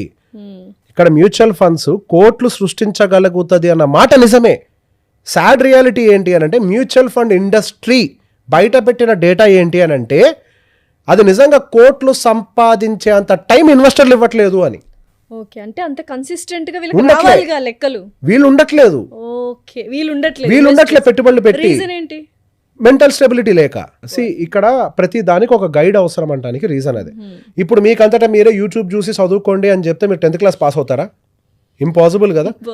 ఒక ప్రాసెస్ ఉంది కదా, step by step, first class, second class, third class, ఒక టీచరు, ట్యూషన్ మాస్టరు, ఒక ప్రాసెస్, ఒక గైడ్, ఒక పద్ధతి ప్రకారం వెళ్తే 10th క్లాస్ వరకు మనం రీచ్ అయ్యాం. గ్రాడ్యుయేషన్ వచ్చింది, ఇదంతా వచ్చింది. మరి ఫైనాన్షియల్ జర్నీ చేయాలి అని అంటే మిమ్మల్ని నడిపించేది, గైడ్ చేసేది ఎవరు? ఇక్కడే అసలు రోల్ అనేది మళ్ళీ ఫైనాన్షియల్ అడ్వైజర్ది యాడ్ అవుతుంది. ఎవరు ఎందుకు రీచ్ కాలేకపోతున్నారు అని అంటే మీకు మెంటల్ స్టెబిలిటీ అందులో ఉండక, ఏ చిన్న అవసరం వచ్చినా, నేను అబ్జర్వ్ చేసిన ప్యాటర్న్, పెద్ద ఇన్వెస్ట్మెంట్స్ పెట్టేవాళ్ళు డబ్బులు అని తీసుకు బయటికి తీయరు. చిన్న ఇన్వెస్ట్మెంట్స్ పెట్టేవాళ్ళు, యాక్చువల్గా నేను ఈ ఫీల్డ్లోకి వచ్చినప్పుడు నేను అనుకున్నాను ఎక్కువ చిన్న ఇన్వెస్టర్స్కే హెల్ప్ చేయాలి అని. ఒక టైంకి వచ్చిన తర్వాత నాకు క్లారిటీ వచ్చింది అసలు చిన్న ఇన్వెస్టర్ నేను తీసుకోకూడదు అని. వాళ్ళు అసలు స్టేబుల్గా ఉండరు. ఏ చిన్న అవసరం వచ్చినా కానీ తీసేస్తారు, వెంటనే రిడిమ్షన్ వాడతారు. నీకు డిసిప్లిన్ లేకపోవటం వల్ల నేను ఇంపాక్ట్ అవుతున్నాను కదా, ప్యారలల్లీ నేను గైడ్ చేస్తూ ఐఎమ్ వేస్టింగ్ మై టైం. నా ఎండ్ గోల్ ఏంటి? ఒక ఫైనాన్షియల్ అడ్వైజర్ గా మిమ్మల్ని ఒక స్థాయిలో చూడటం, వెల్త్ క్రియేట్ చేసి మిమ్మల్ని ఒక స్థాయిలో చూడటం నా ఫైనల్ గోల్. అప్పుడే నేను అచీవ్ అయినట్టు. మీరు మధ్యలో రీడింగ్ చేస్తూ ఉంటే వాట్ ఈస్ ద పాయింట్ అసలు? ఇప్పుడు ప్రాబ్లం ఎవరిలో ఉంది? మ్యూచువల్ ఫండ్ లో ప్రాబ్లం కాదు. మ్యూచువల్ ఫండ్స్ నిజంగానే కొన్ని కోట్ల రూపాయల సంపదను సృష్టించాయి, కానీ ఆ సంపదను తీసుకునేంత టైము, ధైర్యం ఎవరికి ఉంది? ధైర్యం కూడా ఉండదు కనీసం. సో బేసిక్ ఇక్కడ పేషెన్స్ అనేది చాలా అవసరం. నేను ఒక కేస్ ఎగ్జాంపుల్ చెప్తాను. 43 సంవత్సరాలకే ఒక క్లయింట్ ఫైనాన్షియల్ ఫ్రీడమ్ని అనౌన్స్ చేశాడు. ఆయన దాదాపుగా 3 నుంచి 4 కోట్ల రూపాయల కార్పస్ని ఆయన శాలరీలోంచే అక్యుములేట్ చేశాడు, ఏది అమ్మి కాదు, శాలరీలో నుంచే. నేను అడిగాను, నాకు డౌట్ వచ్చింది. ఆయన దగ్గరకు వచ్చిన తర్వాత నేను అడిగాను, సార్ అసలు ఇంత డబ్బులు మీరు ఎట్లా, హౌ ఈస్ దట్ పాసిబుల్ అని, అట్లా ఎట్లా చేయగలిగారు, ఇన్ని సంవత్సరాల పాటు స్టేబుల్గా ఎట్లున్నారు అని. అసలు నేను ఒక్కడే ఉన్నాను, ఎవరు చెప్పారు సార్? నాకు నా అడ్వైజర్ ఉన్నాడు. నాకు భయం వేసినప్పుడల్లా ఫోన్ చేసేవాడిని, సార్ మార్కెట్ పడిపోతుంది ఏంటి సార్ అంటే, ఏం కాదు సార్, మీరు ప్రశాంతంగా కూర్చొని, మార్కెట్ పడుతుంది, లెగుస్తుంది, మళ్ళీ లెగుస్తుంది, మీరు ఏం కంగారు పడద్దు, మార్కెట్ అనేది పైకి లేచి పరిగెట్టాల్సిందే. మార్కెట్ లెగట్లేదు అని అంటే మీ ఉద్యోగాలు కూడా ఉండవు. ఆబ్వియస్లీ మార్కెట్ ఎప్పుడు పైకి వెళ్ళాల్సిందే. బేసిక్ థింగ్ ని మర్చిపోయి కంగారు, మార్కెట్ డౌన్ అయినప్పుడు స్టెబిలిటీ కోల్పోయి ఎమోషన్ గా ట్రిగర్, ఎమోషన్. ఇదొక కేసు ఏది, మీరు మార్కెట్ ఎమోషనల్ ఇండిసిప్లిన్. ఇంకొకటి ఏంటి, మీ ఎదురింటోడు కారు కొంటాడు, మీకు ఒక కారు ఉంది, మీ ఎదురింటోడు కొంచెం పెద్ద కారు కొంటాడు, వాడి ఫేస్లో ఆనందం మీకు పడదు, మీరు తట్టుకోలేరు వాడు ఆనందంగా ఉంటే. లేదా వాళ్ళలాగే ఉండాలి అని కంపారిజన్, ఏదో కంపారిజన్ అంతే. వెళ్ళి అడ్వైజర్ని అడుగుతాడు, సార్ నేను రిడీమ్ చేయాలి సార్, అర్జెంట్ పెద్ద కారు కొనాలి, వాడి ఆనందాన్ని తట్టుకోలేకపోతున్నాను అంటారు. ఇక్కడ ఒక మాట, మీరేమో మీ అమ్మాయి ఎడ్యుకేషన్ కోసం డబ్బులు దాచిపెట్టారు, మీరు ఇప్పుడు తీసి ఆ కారు కొనేస్తే మీ అమ్మాయి ఎడ్యుకేషన్కి డబ్బులు ఎక్కడ ఉన్నాయి సార్? ఇంకా ఈ మాట చెప్పి అట్లీస్ట్ మీ అడ్వైజర్ ఆపుతాడు. ఇక్కడ అడ్వైజర్ నేను చెప్పిన దాకా మాట అదే, అడ్వైజర్కి ఎమోషన్ ఉండదు మీ సిచ్యువేషన్స్లో. మీకు ఈగో వస్తే అడ్వైజర్కి ఎందుకు ఈగో వస్తుంది? మీకు బాధ అనిపిస్తే అడ్వైజర్కి ఎందుకు బాధ అనిపిస్తుంది? అడ్వైజర్కి ఒకటే విషయం తెలుసు, ఫైనాన్షియల్గా మీ సిచ్యువేషన్స్ బెటర్గా ఉండే విధంగా ఏ నిర్ణయాలు తీసుకోవాలి అదొక్కటే తెలుసు. దట్ ఈస్ ద రీజన్ ప్రతి ఒక్క మనిషికి గురువు ఉండాలి. రాముడికే గురువు ఉన్నాడండి. మనం ఎంత పైగా ఇప్పుడు ఇన్ని ఇన్వెస్ట్మెంట్ ప్లాన్స్, ఇన్ని ఇన్వెస్ట్మెంట్ ఐడియాస్ ఉన్నాయి, ఏవి బెస్ట్ ప్లాన్స్? ప్రతి ఒక్కరు కంపల్సరీ ఇన్వెస్ట్మెంట్ చేయాలి లైఫ్లో, మిడిల్ క్లాస్ వాళ్ళైనా రిచ్ పీపుల్ అయినా, ఇప్పుడిప్పుడే ఉద్యోగం తెచ్చుకున్న యంగ్స్టర్స్ అయినా, ఏది బెస్ట్ ప్లాన్స్ అంటారు మీరు? ఇక్కడ బెస్ట్ అంటూ ఏది ఉండదు అంటే సూటబిలిటీ ఉంటుంది. ఓకే, అంటే ఒక్కొక్క మనిషికి ఒక్కొక్కటి సూటబుల్ ప్రోడక్ట్ అని అంటాం. ఇప్పుడు ఒక ఆటో డ్రైవర్ ఉన్నాడు అనుకోండి, ఆటో డ్రైవర్ వచ్చి డైరెక్ట్గా మ్యూచువల్ ఫండ్స్లో పెట్టుబడి పెడతానంటే it may not be suitable. ఎందుకు? ఆయనకి టర్మ్ ఇన్సూరెన్స్ రాదు. ఫస్ట్ ప్రతి ఒక్క మనిషి టర్మ్ హెల్త్ లేకుండా పెట్టుబడి పెట్టద్దు అంటాం. ఫస్ట్ ఆ రెండు పెట్టుకోండి, తర్వాత ఇన్వెస్ట్మెంట్స్ గురించి ఆలోచించవచ్చు అని అంటాం. అట్లాంటి వాళ్ళకి సూటబుల్ ఏంటి? ఒక insurance policy with savings. So యూజువల్గా టర్మ్ ఇన్సూరెన్స్కి ఇన్కమ్ స్టేట్మెంట్ అడుగుతారు. ఆటో డ్రైవర్లకి, వాళ్ళకి, కూలీలకి, వాళ్ళకి ఇన్కమ్ స్టేట్మెంట్ ఉండదు కదా. అదే వాళ్ళకి సేవింగ్స్ కమ్ ఇన్సూరెన్స్ పాలసీ అనుకోండి, ఇష్యూ అయిపోతుంది. సో ఎంతో కొంత ఇన్సూరెన్స్ కూడా కవరేజ్లోకి వస్తుంది. సో కొంత ఫస్ట్ వాళ్ళకి అది ఎంత అవసరం ఐడెంటిఫై చేసి వాళ్ళు అది తీసుకోవాలి ఫస్ట్. అదే ఇంకొక పర్సన్ ఉన్నాడు, ఫుల్గా రెంటల్ ఇన్కమ్ వస్తుంది. ఫుల్గా రెంటల్ ఇన్కమ్ వస్తుంది అంటే ఫుల్గా రియల్ ఎస్టేట్ అసెట్స్ ఉన్నాయి. ఆల్రెడీ రియల్ ఎస్టేట్ అసెట్స్ ఉన్నాయి కాబట్టి he is eligible to invest in mutual funds aggressively from there. ఇంకా అసలు రియల్ ఎస్టేట్ వైపు చూడకుండా. ఇంకొక పర్సన్ ఉన్నాడు, కనీసం ఒక జాగా భూమి కూడా లేదు, ఆయన కొంత మ్యూచువల్ ఫండ్స్లో పెట్టుకుంటూ కొంత మళ్ళీ రియల్ ఎస్టేట్ కోసం పక్కకు సేవ్ చేస్తూనే ఉండాలి. ఎప్పుడైనా కానీ వెల్త్ అనేది బ్యాలెన్స్డ్ వేలో వెళ్ళాలి. రియల్ ఎస్టేట్ కావాలి, ఈక్విటీ కావాలి, గోల్డ్ కావాలి, ఫిక్స్డ్ రిటర్న్స్ కావాలి అంటే ఎఫ్డీస్ లాంటివి కావాలి. ఈ 4 ఉండాలి. ఈక్విటీకి 40% ఎలాకేట్ చేయాలి అంటే మ్యూచువల్ ఫండ్స్కి, రియల్ ఎస్టేట్కి 40% ఎలాకేట్ చేయాలి, 10% కమోడిటీకి అంటే గోల్డ్కి ఎలాకేట్ చేయాలి, 10% ఎఫ్డీస్కి ఎలాకేట్ చేయాలి. రీజన్ ఏంటి? బేసిక్గా మనకి రియల్ ఎస్టేట్ అనేది వెల్త్ క్రియేటింగ్ అసెట్స్. అందులో రిటర్న్స్ రావచ్చు, రాకపోవచ్చు. బట్ మనకి జీవితంలో ఎప్పుడైనా మధ్యలో అవసరాలు వస్తూ ఉంటాయి క్యాష్ రిలేటెడ్. దానికోసం మనం ఈక్విటీ ఎలోకేషన్, అక్కడ లిక్విడిటీ చాలా ఎక్కువగా ఉంటుంది. When ever we need we can take it out. Number 2 వచ్చేసరికి సైక్లిక్ ప్రాసెస్ లో మార్కెట్ తిరుగుతూ ఉంటుంది. ఒకసారి ఈక్విటీ రిటర్న్ ఇస్తే, ఒకసారి రియల్ ఎస్టేట్ రిటర్న్ ఇస్తుంది. సో ఓవరాల్ పోర్ట్ఫోలియో బ్యాలెన్స్డ్ గా అప్ సైడ్ మూవ్ అవుతుంది. ఈ 2 వెల్త్ క్రియేట్ చేసుకుంటూ మన అవసరాలను తీర్చడానికి ఉపయోగపడతాయి. ఎఫ్డి ఏంటంటే మీరు అన్న ఎమర్జెన్సీ కోసం. ఎమర్జెన్సీ వచ్చినప్పుడు రియల్ ఎస్టేట్ అమ్మలేం, ఒకవేళ ఈక్విటీ మార్కెట్స్ డౌన్లో ఉంటే అప్పుడు అమ్మలేం. అట్లాంటప్పుడు ఎఫ్డి పనికి వస్తుంది. ప్రపంచం అంతా స్తంభించిపోయింది, యుద్ధాలు జరుగుతున్నాయి, అప్పుడు గోల్డ్ క్రూషియల్ రోల్ ప్లే చేస్తుంది. ఎగ్జాక్ట్లీ. మరి ఇప్పుడు 1,00,000-2 లక్షలు సంపాదించే వాళ్ళు అయితే ఇవన్నీ పెట్టుకోవచ్చు. 25,000 30,000 సంపాదిస్తున్న శాలరీ ఉన్న వాళ్ళు ఎలా చేయాలి? ఇవన్నీ బ్యాలెన్స్ చేయడం కష్టం. ఫస్ట్ వాళ్ళకు ఉండేటువంటి అసెట్స్ ని రీబ్యాలెన్స్ చేయాలి. అంటే వాళ్ళకి ఏదో ఒక ఎసెట్ ఊర్లో ఉండే ఉంటుందా, 1/2 ఎకరమో లేకపోతే 1 ఎకరో ఏదో ఒక ఎసెట్స్ ఉంటాయి. అది కుదరదండి. ఇక్కడ రీసెంట్గా ఒక కేసు చూసాం. ఏదో 20,000 రూపాయలు జీతం వస్తుందంట, ప్రతి నెల 5,000 అప్పు అవుతుందంట. ఒక ఆయన వచ్చి మాట్లాడాడు, ప్రతి నెల 5,000 అప్పు అవుతుంది సార్, ఏం చేయాలో అర్థం కావట్లేదు, కానీ ఊర్లో ఒక 1/2 ఎకర్ పొలం ఉంది నాకు, దాని నుంచి ఒక 10 బస్తాలు బియ్యం వస్తుంది నాకు అని చెప్పేసి అన్నాడు. మరి ప్రతి నెల 5,000 అప్పు అవుతూ పోతూ ఉంది, ఎక్కడ లోన్ తీసుకుంటున్నారంటే యాప్స్లో తీసుకుంటున్నానండి అని అన్నారు. కట్టరు, పెరుగుద్ది. ఒక టైంకి మీ 1/2 ఎకరం భూమి కూడా పోతుంది, ఖచ్చితంగా పోతుంది. దాని బదులు కనీసం దాన్ని అమ్ముకొని హైదరాబాదులో 50 గజాలు భూమి వచ్చిన సిటీలో మీకు ఎంతో కొంత రెంట్ వస్తుంది. లేదు 50 లక్షలు తీసుకొచ్చి సిటీ మూల ఎక్కడైనా 50 లక్షలకు ఒక ఫ్లాట్ దొరుకుతుంది. హైదరాబాద్లో 15,000 రెంట్ వస్తుంది. మీ అవసరం 5,000, మీ ఆస్తి పోకుండా అట్లీస్ట్ కాపాడుకోగలుగుతారు. 50 లక్షలు తీసుకొచ్చి మ్యూచువల్ ఫండ్లో పెడితే 6% రిడీమ్షన్ చేసిన నెలకి 25,000 బయటికి తీయచ్చు. మీ అవసరం 5,000. ఇన్ని సొల్యూషన్స్ ఉన్నాయి మీ కళ్ళ ముందు, తెలియదు పాపం. ఎగ్జాక్ట్లీ, అవేర్నెస్ లేదు. అక్కడ ఏమవుతుంది, ఊర్లో పొలం అమ్మగానే వీడు హైదరాబాద్ వెళ్ళిపోయి నాశనం అయిపోయాడు అని అనుకుంటారు. నేను ఆయన అదే మాట అన్నా, అమ్ముకోవచ్చు కదా సార్ అంటే ఊర్లో వాళ్ళు వద్దంటున్నారు సార్ అని అంటే, ఆ ఊర్లో వాళ్ళు 5,000 అప్పు కట్టమనండి. అయితే వాడు కట్టడు కదా అప్పు. ఇప్పుడు ఏం చేశాడు ఆ మనిషి? ఏమీ చేయలేదు, ఆలోచించుకుంటున్నారు అంతే, ఆలోచించుకుంటారు. ఇది ఎంత ఈజీ కాదండి. ఇంట్లో భార్య ఒప్పుకోవాలి, ఆ ఊర్లో మళ్ళీ అన్న తమ్ముళ్ళు ఒప్పుకోవాలి, ఆ చుట్టుపక్కల బాబాయిలు అందరు ఒప్పుకోవాలి, బాబాయిలు పెద్దనాన్నలు, ఆ పరువు. ఏది పూర్తిగా అప్పుల పాలైపోయి ఆ పొలం అమ్ముకోవాల్సిన సిచ్యువేషన్ వచ్చినప్పుడు పరువు లేదా? ఆ సిచ్యువేషన్లోకి దిగజారకుండా ముందు మనం జాగ్రత్త పడాలి కదా. Definitely sir. మీరు బోల్డ్ ఎంతమందిని అంటే మీ క్లయింట్స్ ఉంటారు, ఒక డిజాస్టర్ కేసు ఫినాన్షియల్ మేనేజ్మెంట్ చేసుకోక అండ్ ఒక సూపర్బ్ కేసు, నాకు ఏమైనా కేస్ స్టడీ చెప్తారా డిఫరెన్స్? ఒక మనిషి కలవడానికి వచ్చారండి, ఎంత దారుణం అని అంటే అసలు నాకు ఆయన మాట్లాడుతుంటే నా కళ్ళ మీద నీళ్ళు తిరిగిపోతున్నాయి. ఆయన హీ స్టేబుల్ పర్సన్. ఆయన ఏ ఊరు ఏ బిజినెస్ కూడా చెప్పను, బట్ కేసు చెప్తాను, అందరికి ఉపయోగపడుతుంది. ఒక బిజినెస్ చేస్తున్నాడు ఊర్లో, స్టేబుల్ ఇన్కమ్ వస్తూనే ఉంది. ఏదో ఒక ల్యాండ్ కొంటాం అని చెప్పి అప్పు చేశాడు. ఆల్రెడీ సొంత ఇల్లు అన్నీ ఉన్నాయి, ల్యాండ్ కొనడానికి అప్పు చేశాడు. అప్పు చేసిన తర్వాత అప్పును తీర్చడం కోసం అని చెప్పేసి మళ్ళీ బ్యాంకులో లోన్ తీసుకునే ప్రయత్నం చేశాడు. బయట ₹2 వడ్డీ ఎక్కువ అవుతుందని చెప్పేసి బ్యాంక్ కూడా మొత్తం వీలే కొద్దిగా ఇచ్చాడు. ఇంకొక వైపు బ్యాంక్ ఈఎంఐ కట్టాల్సి వస్తుంది, ఇంకొక వైపు ఇక్కడ వడ్డీ కట్టడానికి కూడా డబ్బులు సరిపోవట్లేదు. అదే టైంలో అక్కడ ఇన్కమ్ ఏమో అంత రావట్లేదు. దాంతో ఏమైంది, నేను డెవలప్మెంట్ చేసి ఒక ల్యాండ్ తీసుకొని డెవలప్మెంట్ చేసి మొత్తం కట్టేసి అమ్మేస్తే నాకు లార్జ్ సమ్ ఆఫ్ డబ్బులు వస్తాయి కదా, మొత్తం అప్పు క్లియర్ చేయొచ్చు కదా అని స్టార్ట్ చేశారు పాపం ఆయన. బ్యాడ్ సినారియో ఏంటి అని అంటే ఆ ల్యాండ్ డిస్ప్యూట్లోకి వెళ్ళింది. హారబుల్.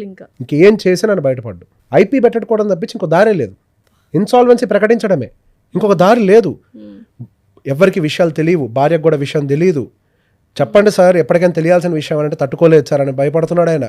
ప్రాపర్ ప్లానింగ్ లేక. మరి అంతే కదా, స్టేబుల్ ఇన్కమ్ వచ్చే ఆయన ఏదో కొనాలని చెప్పి ఏదో ప్రయత్నం, రాంగ్ మెథడ్స్, ఫార్ములా కరెక్ట్ గా లేదు, ఎగ్జిక్యూషన్ సరిగ్గా లేదు. మనం ప్రతి ఒక్క దాన్ని ప్రాపర్ గా క్యాలిక్యులేట్ చేసుకుంటేనే కొన్నిసార్లు మనం అనుకున్న దానికి వ్యతిరేకంగా జరుగుతాయి. ఏ క్యాలిక్యులేషన్ లేకుండా ఇలా దిగిపోతాయి. ఇప్పుడు మీకు వచ్చే దాంతో రూపాయి దాచిపెట్టుకొని కొనుక్కునేదాన్ని ఇన్వెస్ట్మెంట్ అని అంటారు, అప్పు చేసుకునేదాన్ని ఇన్వెస్ట్మెంట్ అంటారని ఎవరు చెప్పారు? ఇప్పుడు మరి అన్ని రియల్ ఎస్టేట్ లో కూడా ప్లాట్స్ కి వాటికి కూడా బ్యాంక్ లోన్స్ ఇస్తాం, 80 to 90% అవైలబుల్ గా ఉంది అంటున్నారు కదా. అది వాళ్ళ వ్యాపారం అండి, అది బ్యాంకుడికి వ్యాపారం అంతే. అది ఒక అసెట్ కొనేస్తున్నాం. ఇప్పుడు ఒక రియల్ ఎస్టేట్ అసెట్ వేస్తే బాగుపడేది ఇద్దరండి. ఒకటే రియల్ ఎస్టేట్ వెంచర్ వేసిన వాళ్ళు, 2 బ్యాంకు నుంచి లోన్ ఇచ్చేవాళ్ళు ఆ బ్యాంకరు. ఎప్పుడైనా ఒక లాజిక్ ఆలోచించండి, ఒక రియల్ ఎస్టేట్ వెంచర్ వేసినప్పుడు బిల్డర్ బాగుపడతాడా, కొన్నడు బాగుపడతాడా?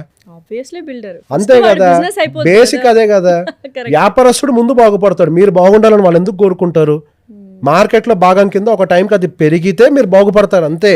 మీ బాగు కోసం ఆలోచించా వాడు వ్యాపారం చేసేది, ఆయన బిజినెస్, అది ఆయన తప్పేం లేదు. హీఈస్ డూయింగ్ హిస్ బిజినెస్, అది ఆయన వ్యాపార ధర్మం అలా చేయడం. డబ్బుండి మీరు అది కొంటే మీకు అది ప్లస్ అవుతుంది. మీరు కరెక్ట్ గా అనలైజ్ చేయాలి, అసలు కొనే టైమింగ్ కరెక్టా కాదా అని. కోకాపేటలో పెరుగుతుంది అనగానే పనోమని కోకాపేటలో కొన్నారు, ₹1 పెట్టి ల్యాండ్ కొన్నాడికి ఇప్పుడు 80 లక్షలు అడుగుతున్నారంట. మళ్ళీ అమ్ముదాం, నాకు డబ్బులు అవసరం అమ్ముదామని ఎవరో ట్రై చేస్తుంటే 80 lakhs ఇస్తామంటున్నారంట. అట్లానే వేరే జిల్లాల్లో కూడా ఏదో 75 లక్షలకు ల్యాండ్ రేట్ పెరిగిందంట పెట్టుబడి పెట్టాక ఎక్కడో, మళ్ళీ అక్కడి నుంచి ప్రతి చోట అదే పరిస్థితి. మనం కూడా రీసెర్చ్ చేసుకోవాలి కదా. వెంచర్ వేసేవాళ్ళు వాళ్ళ బిజినెస్ వాళ్ళు చేస్తున్నారు కరెక్టే, మరి మన రీసెర్చ్ ఏమైంది? హైదరాబాద్ అని అంటే ఒక కోకాపేట ఉందా? లేదంటే ఫ్రెండ్ కొంటున్నాడని కొనేస్తాము, కానీ వాడి ఫినాన్షియల్ సిచ్యువేషన్ వేరు, మన ఫినాన్షియల్ సిచ్యువేషన్. ఎగ్జాక్ట్లీ అండి, తనకి బ్యాకప్ ఉండొచ్చు, వెల్త్ జనరేషన్ అంటే జనరేషనల్ వెల్త్ ఉండొచ్చు. సో ఇది మర్చిపోతున్నారు. ఏ ఇద్దరి బాడీ ఒకటి కాదండి. ఫీవర్ వస్తే మీరు ఒకలాగా రియాక్ట్ అవుతారు, నేను ఒకలాగా రియాక్ట్ అవుతా. పారాసిటమాల్ మీకు ఒకలాగా పనిచేస్తుంది, నాకు ఒకలాగా పనిచేస్తుంది. ఏ ఇద్దరి ఫైనాన్షియల్స్ కూడా ఒకటి కాదు. మీకు సిబ్లింగ్స్ ఉన్నారా? మీ ఇద్దరు సేమా? లైఫ్ స్టైల్ ఎక్స్పెండిచర్ కాదు కదా, ఏది సిమిలర్ కాదు కదా. ఒకళ్ళ కడుపులోనే పుట్టారు కదా. మీ నాన్నగారికి సిబ్లింగ్స్ ఉన్నారా? సేమా ఇద్దరు కాదు కదా. మరి మీరు మీ ఫ్రెండ్ ఒకటి ఎట్లా అవుతారండి? ఎవరి సిచ్యువేషన్స్ వాళ్ళకు ఉంటాయండి. కరెక్ట్. కూడా ఈ సాఫ్ట్వేర్ వాళ్ళే బాగా ఎక్కువ కంపారిజన్స్ అయిపోయి ఒక్కరు ఫ్లాట్ కొంటూనే అందరు పలోమని ఫ్లాట్లు కొనేస్తున్నారు. నిజంగా ప్లాట్ కొనడం బెటర్, ఫ్లాట్ కొనడం బెటర్ అంటే మళ్ళీ రియల్ ఎస్టేట్ ఎక్స్పర్ట్ని అడగాలేము. బట్ స్టిల్ ఏది కొన్నా it is not about plot or flat అండి, it is about what you need. మీకేది అవసరం? జీవితం అంటే ఇల్లేనా? సరే మీకు ఇల్లు ఉందండి, మీ అమ్మాయి ఫీజు కట్టమని చెప్పండి, ఇంటిని మీకు రోజు అన్నం పెట్టమని చెప్పండి, కట్టాలి ఈఎంఐ ఇంటికి, అంతే కదా. మరి ఇప్పుడు జీవితంలో ఇల్లు అనేది ఒక భాగం. ఫస్ట్ దీన్ని గుర్తుపెట్టుకోవాలి, ఇల్లు శాశ్వతం కాదు, ఇల్లు కూడా ఒక టైం కూల్చాల్సిందే. ఇల్లు మన జీవితంలో ఒక భాగం. మన జీవితంలో మనకి ఈ ఇల్లు అంటే మనం రిటైర్ అయ్యే లోపల చాలా బాధ్యతలు దాటుకుంటూ పోవాలి. పిల్లల ఎడ్యుకేషన్, మధ్యలో వచ్చే ఎమర్జెన్సీస్, వాళ్ళ పెళ్ళిళ్ళు, వాళ్ళ సెటిల్మెంట్లు, మళ్ళీ మన కోసం మనం బతకటము కొంత, ఇన్నిట్లో ఇల్లు ఒకటి. గిల్లే అంతా అని చెప్పి ముందలకి వెళ్తే మరి వీటన్నిటిని ఎవరు చూస్తారు? సరే అండి, మీ అమ్మాయిని ఉద్యోగానికి పంపించేటప్పుడు మాకు ఒక ఇల్లు ఉంది అని చెప్పేసి అపార్ట్మెంట్ డాక్యుమెంట్స్ ఇచ్చి పంపించండి, ఉద్యోగం ఇస్తారా? ఇవ్వరు. దేనికి ఇస్తారు? తన స్కిల్ కి, టాలెంట్ కి, కదా, ఎడ్యుకేషన్ కి. మరి మీ ప్లానింగ్ దేనికి ఉండాలి? ఎడ్యుకేషన్ కి ఉండాలి. అసలు పెట్టుబడి ఏది? ఎడ్యుకేషన్. రైట్. మరి మీరు ఎక్కడ పెడుతున్నారు పెట్టుబడి? మీరు పెట్టడం తప్పు కాదు, ఎప్పుడు పెడుతున్నారు అనేది. రెండు బ్యాలెన్స్ చేసుకోవాలి. ఎగ్జాక్ట్లీ. ప్రతి దానికి ఒక టైం వస్తుందండి, ఆ టైం వచ్చినప్పుడు అది చెయ్యాలి. చదివి కాకరకాయ కేకరకాయ అవ్వకూడదు. అయితే ఒకప్పుడు జనరేషన్ అంటే తెలుసు, రిటైర్ అయిన తర్వాత డబ్బు దాచుకొని ఆ రిటైర్మెంట్ డబ్బులతో ఇల్లు కొనుక్కున్నారు. Exactly correct. అది బెస్ట్ ప్లాన్ అని మీరు చాలా సార్లు చెప్పారు మన వీడియోస్ లోనే. బట్ ఇప్పుడు ఏంటి ఎర్లీ రిటైర్మెంట్ అనుకుంటున్నారు. Is it correct plan early retirement అనేది? అసలు ముందు మన జనరేషన్ వాళ్ళు రిటైర్మెంట్కి ఎలిజిబుల్ కాదంట నేను. ఎందుకంటే 30 ఏళ్ళు 25 ఏళ్ళు లోన్ పెట్టుకుంటే ఎప్పటికీ వాళ్ళు తీర్చేది. అసలు వాళ్ళు రిటైర్మెంట్కి ఎలిజిబుల్ కాదండి. నేను ఇంతమంది ఫైనాన్షియల్స్ చూస్తూ ఉంటాను కదా, వాళ్ళందరి జీవితం చూస్తుంటే నాకు భయం అవుతుంటుంది. 40 years ఏజ్ గ్రూప్ ఉన్న వాళ్ళకి వాళ్ళ యాక్చువల్ లైఫ్ టార్గెట్స్ అచీవ్ అవ్వాలి అని అంటే పర్ మంత్ 2.5 లక్షలు SIP చేస్తే కానీ వాళ్ళ జీవితం నుంచి బయటపడరు. ఇప్పుడు చెప్పండి, వాళ్ళు నిజంగా రిటైర్మెంట్కి ఎలిజిబుల్లా? Not at all. ఎందుకు వాళ్ళకి ఆ 2.5 లక్షల టార్గెట్లు పడుతున్నాయి? లేట్గా రియలైజ్ అవటం వల్ల. నేను ఇంతటి అధ్యాయంలో నాకు అర్థమైంది ఏంటి అని అంటే, ఒక మనిషికి యాక్చువల్గా ఒక క్లారిటీ ఎప్పుడు వస్తుంది అని అంటే 40 ఏళ్ళు దాటిన తర్వాత. 40 ఏళ్లకు ముందు ఏం అర్థం కాదు. 30 బిఫోర్ నేను ఏమైనా చేయగలుగుతాను, నాకు అన్నీ తెలుసు, కంప్యూటర్ ఉంది కదా, నాకు కంప్యూటర్ వాడటం వచ్చు కదా, కంప్యూటర్ వాడటం వచ్చినప్పుడు కంప్యూటర్లో ఉండే ప్రతి పని నేను చేయగలుగుతాను అని అనుకుంటాడు. 35 ఏళ్ళు వచ్చే టైంకి ఏంటి ఏమీ కదలట్లేదని ఆలోచిస్తాడు. 40 ఏళ్ళు వచ్చే టైంకి నేను ఏమి చేయలేదని రియలైజ్ అవుతాడు. అప్పుడు మాలాంటి వాళ్ళ దగ్గరకు వచ్చి ఇప్పుడు ఏం చేయాలని అడుగుతారు. అప్పటికి చేయడానికి ఇంకేం మిగలదు. వాళ్ళు అప్పుడు ఎందుకు వస్తారు అని అంటే, వాళ్ళ సీనియర్స్ ఉంటారు కదా ఆల్రెడీ, వాళ్ళు ఇబ్బంది పట్టడం వాళ్ళు చూస్తారు కళ్ళతో, వాళ్ళ క్లారిటీ వస్తుంది. అంటే రేపు 45, 50 వచ్చేటానికి నా పరిస్థితి కూడా ఇదే అని. సో అయితే 40 ఏళ్ళకు ఒకవేళ జీరో సేవింగ్స్ ఉంటే మనం ఫ్యూచర్ ఇంకా ఊహించుకోవడానికి భయంకరంగా ఉంటుంది. You can retire. ప్రతి ఒక్కళ్ళు వచ్చి I want to retire early అని అంటే you're not eligible for retirement. I'm very sorry to say. ఒక ఆయన పాపం ఎక్కడో న్యూజిలాండ్లోనో ఎక్కడో సమ్ ఆఫ్రికన్ కంట్రీస్లో ఎక్కడో జాబ్ ఎప్పుడో వెళ్ళిపోయాడు ఆయన. 50 ఏళ్ల వయసు, మొత్తం పెట్టుబడి రియల్ ఎస్టేట్లో పెట్టారు, సగం ల్యాండ్స్ డిస్ప్యూట్లోకి వెళ్ళినాయి. సార్ ఇక నేను తిరిగి వచ్చేద్దాం అనుకుంటున్నాను, మీ పిల్లల పరిస్థితి ఏంటంటే ఇంటర్మీడియట్ సార్, బాగా చదువుతున్నారు, బాగా ఖర్చు పెడుతున్నాను, నేను తిరిగి వచ్చేద్దాం అనుకుంటున్నాను, ఇక ఇనఫ్ ఆఫ్ ఎర్నింగ్ అని చెప్పేసి just want check with you అని చెప్పి ఫోన్ చేశారు. ఐఎమ్ వెరీ సారీ సార్, మీ 60 దాకా ఇక్కడ రావడానికి వీల్లేదు, బికాస్ మీ దగ్గర ఉన్న అసెట్స్ అన్నీ రియల్ ఎస్టేటే, అందులో సగం డిస్ప్యూట్లో ఉన్నాయి, మీకు నెలకు వచ్చేసరికి 3 నుంచి 4 లక్షలు ఖర్చు ఉంది, 3-4 లక్షల ఖర్చుని ఇండియా వస్తే ఎట్లా అఫోర్డ్ చేస్తారు? Exactly. See investment real estate లో పెట్టారు, బాగా పెట్టారు, చాలా డిసిప్లైన్డ్ గా పెట్టారు. He is very disciplined. ఆయనకు ఎంత బాధ అనిపిస్తుంది, నేను ఇంత డిసిప్లైన్డ్గా ఫ్యామిలీకి దూరంగా ఉండి నేను నోరు కట్టుకొని నేను రియల్ ఎస్టేట్ కొని పిల్లల కోసం ఆస్తి సంపాదించాక కూడా 60 ఏళ్ల దాకా ఈ రేవంత్ నేను ఇండియాకి రావద్దన్నాడు అని ఫీల్ అయి ఉంటాడు ఆయన. కానీ రియాలిటీ ఏంటి అని అంటే ఈజ్ నాట్ ఎలిజిబుల్. ఎందుకు? డబ్బులు లేవు. క్యాష్ ఏది? రేపు ఇంజనీరింగ్కి క్యాష్ ఏది? రేపు మీరు ఇండియా వచ్చాక నెలకి 2-3 లక్షలు ఖర్చు పెట్టుకోవడానికి క్యాష్ ఏది? ఇన్కమ్ ఏమన్నా వస్తుందా? పోనీ కొనేది ఏమన్నా మీరు కమర్షియల్ ప్రాపర్టీలు కానీ కమర్షియల్ కాంప్లెక్స్లు కట్టి రెంట్లు వసూలు చేస్తున్నారా? సో ఫినాన్షియల్ మేనేజ్మెంట్ అనేది ఇంత ఇంపార్టెంట్, చాలా ఇంపార్టెంట్. అయితే మన ఓల్డర్ జనరేషన్ అంటే మన పేరెంట్స్ జనరేషన్ ఒక రాంగ్ అడ్వైజ్ ఇస్తూ ఉంటారు మనీ అంటే గ్రో అవ్వడానికి. ఏంటి ఆ రాంగ్ అడ్వైజ్? ఆ అడ్వైజ్ ఎందుకు తీసుకోకూడదు ఇప్పుడున్న జనరేషన్? డబ్బులు దాచుకోండి అని అంటారు. దాచుకోవడానికి మీనింగ్ ఏంటి ఎవరో చెప్పరు. ఇప్పుడు 50,000 దాచుకుంటే ఫ్యూచర్లో అది 5 రూపాయలు కూడా ఉండదు. ఇక్కడ ఒక చిన్న ప్రాబ్లం ఏంటంటే మనం చూసే మన విజన్ రేంజ్ కొంత ఉంటుంది. మనం అదే ప్రపంచం అని అనుకుంటాం, అంతకు మించి మనకేం తెలియదు. మన విజన్ రేంజ్ ఇంత అయితే ఇదే ప్రపంచం, మనకి ఇదే కరెక్ట్, మిగతాదంతా తప్పే అని అనుకుంటాం. కానీ రియాలిటీ ఏంటి అని అంటే డే బై డే ప్రతి ఒక్కటి ఎవాల్వ్ అవుతూ ఉంటుంది. పేరెంట్స్ అనుకుంటారు పిల్లలకి ఏం తెలీదు, మేము వాళ్ళని గైడ్ చేయకపోతే, వాళ్ళని ఫోర్స్ చేశాను కొన్ని పనులు చేయించకపోతే వాళ్ళ జీవితం పాడైపోతుంది అని. రీసెంట్గా ఒక కుర్రోడు వచ్చాడు, సార్ నాకు పెళ్లి చేయాలని చూస్తున్నాడు మా నాన్న, పెళ్లి చేయడానికి నా డబ్బులన్నీ తీసుకుపోయి ఇల్లు కొనమంటున్నాడు, మీ వీడియోలన్నీ విన్న తర్వాత నాకు ఒక క్లారిటీ వచ్చింది, ఇల్లు కొంటే నా జీవితం రోడ్డును పడుతుంది అని, మా నాన్నని తీసుకొస్తే మీరు చెప్పండి సార్ అని అన్నారు. నేను ఆయన కోసం వీడియో చేసి పంపించా ఏం జరుగుతుంది అన్న విషయం మీద. సార్ మీరు ఇల్లు కొనమంటున్నారు, 100% నిజం సార్, ఇల్లు అనేది ప్రతి మనిషికి కావాలి, కానీ మీ అబ్బాయి ఒక IT ఎంప్లాయ్, మీకు ఇప్పుడు జీతం వస్తుంది కాబట్టి, మీరు ఒక గవర్నమెంట్ ఎంప్లాయ్ కాబట్టి మీలాగా 60 ఏళ్ళు వస్తుందని అనుకుంటున్నారు, మీ అబ్బాయికి 60 ఏళ్ళు జీతం రాదు, మీ ఖర్చు 50,000 కాబట్టి మీ అబ్బాయి ఖర్చు కూడా 50,000 ఉంటుంది అనుకుంటున్నారు. కాదు, ఈ అబ్బాయి ఖర్చు 1,00,000 నుంచి 1,50,000 ఉంటుంది. ఈ అబ్బాయి లైఫ్ ఎక్స్పెండిచర్ అనేది గోయింగ్ ఫర్దర్ మ్యారేజ్ అయిన తర్వాత ఇంకొంచెం పెరుగుతుంది, life style upgrade based on the partner ఇంకా పెరుగుతుంది, పిల్లలు పుట్టాక ఇంకా పెరుగుతుంది. ఆ అబ్బాయికి క్యాష్ అసెట్స్ కావాలి సార్. గతంలో మీ అబ్బాయిని చదివించినప్పుడు అంతంత క్యాష్ అవసరం పడలేదు సార్. మీకు గతంలో ఎఫ్డీలో డబ్బులు పెట్టుబడి పెట్టినా 13-12% వడ్డీలు వచ్చాయి. ఈ రోజు వచ్చే 6% తోటి దేనికి డబ్బులు సరిపోవండి.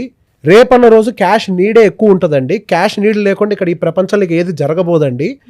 ఎవరి దగ్గర క్యాష్ ఉంటుందో వాళ్ళే కింగ్ అండి. క్యాష్ రిచ్ అసెట్స్ ని బిల్డ్ చేసే విధంగా మీ అబ్బాయిని తయారు చేసుకోండి అని చెప్పి ఒక వీడియో పంపించాం. సో ఏంటా cash rich assets? It could be mutual funds.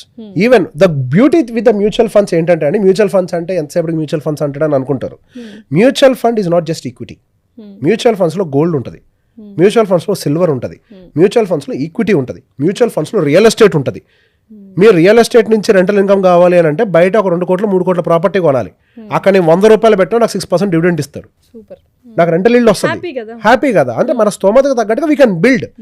So we have opportunity. Sir mutual fund word అర్థం చేసుకోండి. మ్యూచువల్ గా గ్రూప్ ఆఫ్ పీపుల్ ఒక దగ్గరకు వచ్చి ఒక ఫండ్ని క్రియేట్ చేసి దాన్ని మ్యూచువల్ ఫండ్ అంటారు. అది ఈక్విటీయా, రియల్ ఎస్టేటా, గోల్డా కాదు. అందులో అన్నీ ఉన్నాయి. మీరు ఎందులోనే పెట్టచ్చు. అందులో ఎఫ్డీస్ ఉంటాయి, అంటే బాండ్స్ ఉంటాయి, అన్నీ ఉన్నాయి. Mutual fund is a combination of all asset classes. ఒక చిన్న తేడా ఏంటంటే ఫిజికల్ ట్రాన్సాక్షన్ చేసినప్పుడు రియల్ ఎస్టేట్ లో you can sell it immediately. ఇక్కడ లిక్విడిటీ ఈజీగా దొరుకుతుంది. సో ఇప్పుడు మనం రియల్ గా రియల్ ఎస్టేట్ కొంటున్నప్పుడు ఫిజికల్ గా మీరు బయర్ ని సెల్లర్ ని ఫిజికల్ గా ఐడెంటిఫై చేయాలి. అదే మ్యూచువల్ ఫండ్ లో ఉందనుకోండి, ప్రపంచవ్యాప్తంగా ఉండే ప్రతి ఒక్కళ్ళు ఇన్వెస్ట్మెంట్స్ పెడుతూ ఉంటారు, తీస్తూ ఉంటారు. అంటే బయర్ సెల్లర్స్ ఉంటారు కాబట్టి లిక్విడిటీ అవైలబిలిటీ ఎక్కువ, ఈజీ ట్రాన్సాక్షన్ జరుగుతుంది. కొన్ని కోట్ల మంది పార్టిసిపేట్ చేస్తారు. ఇప్పుడు మీరు ఒక ల్యాండ్ని సేల్కి పెడితే 10 మందో 20 మందో 100 మందో లిమిట్. ఆన్లైన్లో అదే మ్యూచువల్ ఫండ్స్లో అది ఓపెన్ ఆర్డర్ అవుతుంది. సో మీకు ఈజీ లిక్విడిటీ దొరుకుతుంది. మీకు అవతల అవసరం ఉండి అమ్ముతున్నారా లేకపోతే మీరు జస్ట్ అట్లా అమ్ముతున్నారా అనేది చూడరు. ఇక్కడ అవసరం ఉండి అమ్ముతున్నారు అని అంటే తక్కువ ఇస్తారంటారు డబ్బులు. అక్కడ అట్లా ఉండదు కదా. లైవ్ మార్కెట్ ప్రైస్, మ్యానిపులేషన్ తక్కువ, సెక్యూరిటీ ఎక్కువ. So mutual funds is for everything, not just equity. Sir, you being a financial manager and wealth manager, financial advisor, బోల్డ్ అంత నాలెడ్జ్, అంటే చాలామంది క్లయింట్స్ చూస్తుంటారు. మీ 20s మీరు చేసిన ఫినాన్షియల్ మిస్టేక్ ఏంటి? అది రిపీట్ చేయకుండా ఉండడానికి 20s వాళ్ళకి ఇచ్చే అడ్వైజ్ ఏంటి? ఇంత గట్టిగా ఇల్లు వద్దు వద్దు అంటున్నానంటే ఆ తప్పు నేను చేయకుండా అని చెప్పను. సో మీరు ఇల్లు కొన్నారు 20s, అది biggest mistake. Independent house Katta at the age of 28. But అది కూడా లోన్ లేకుండా మొత్తం డబ్బులు డిప్లాయ్ చేసి మరీ కట్టా. సో క్యాష్ అంతా బ్లాక్ అయిపోయింది.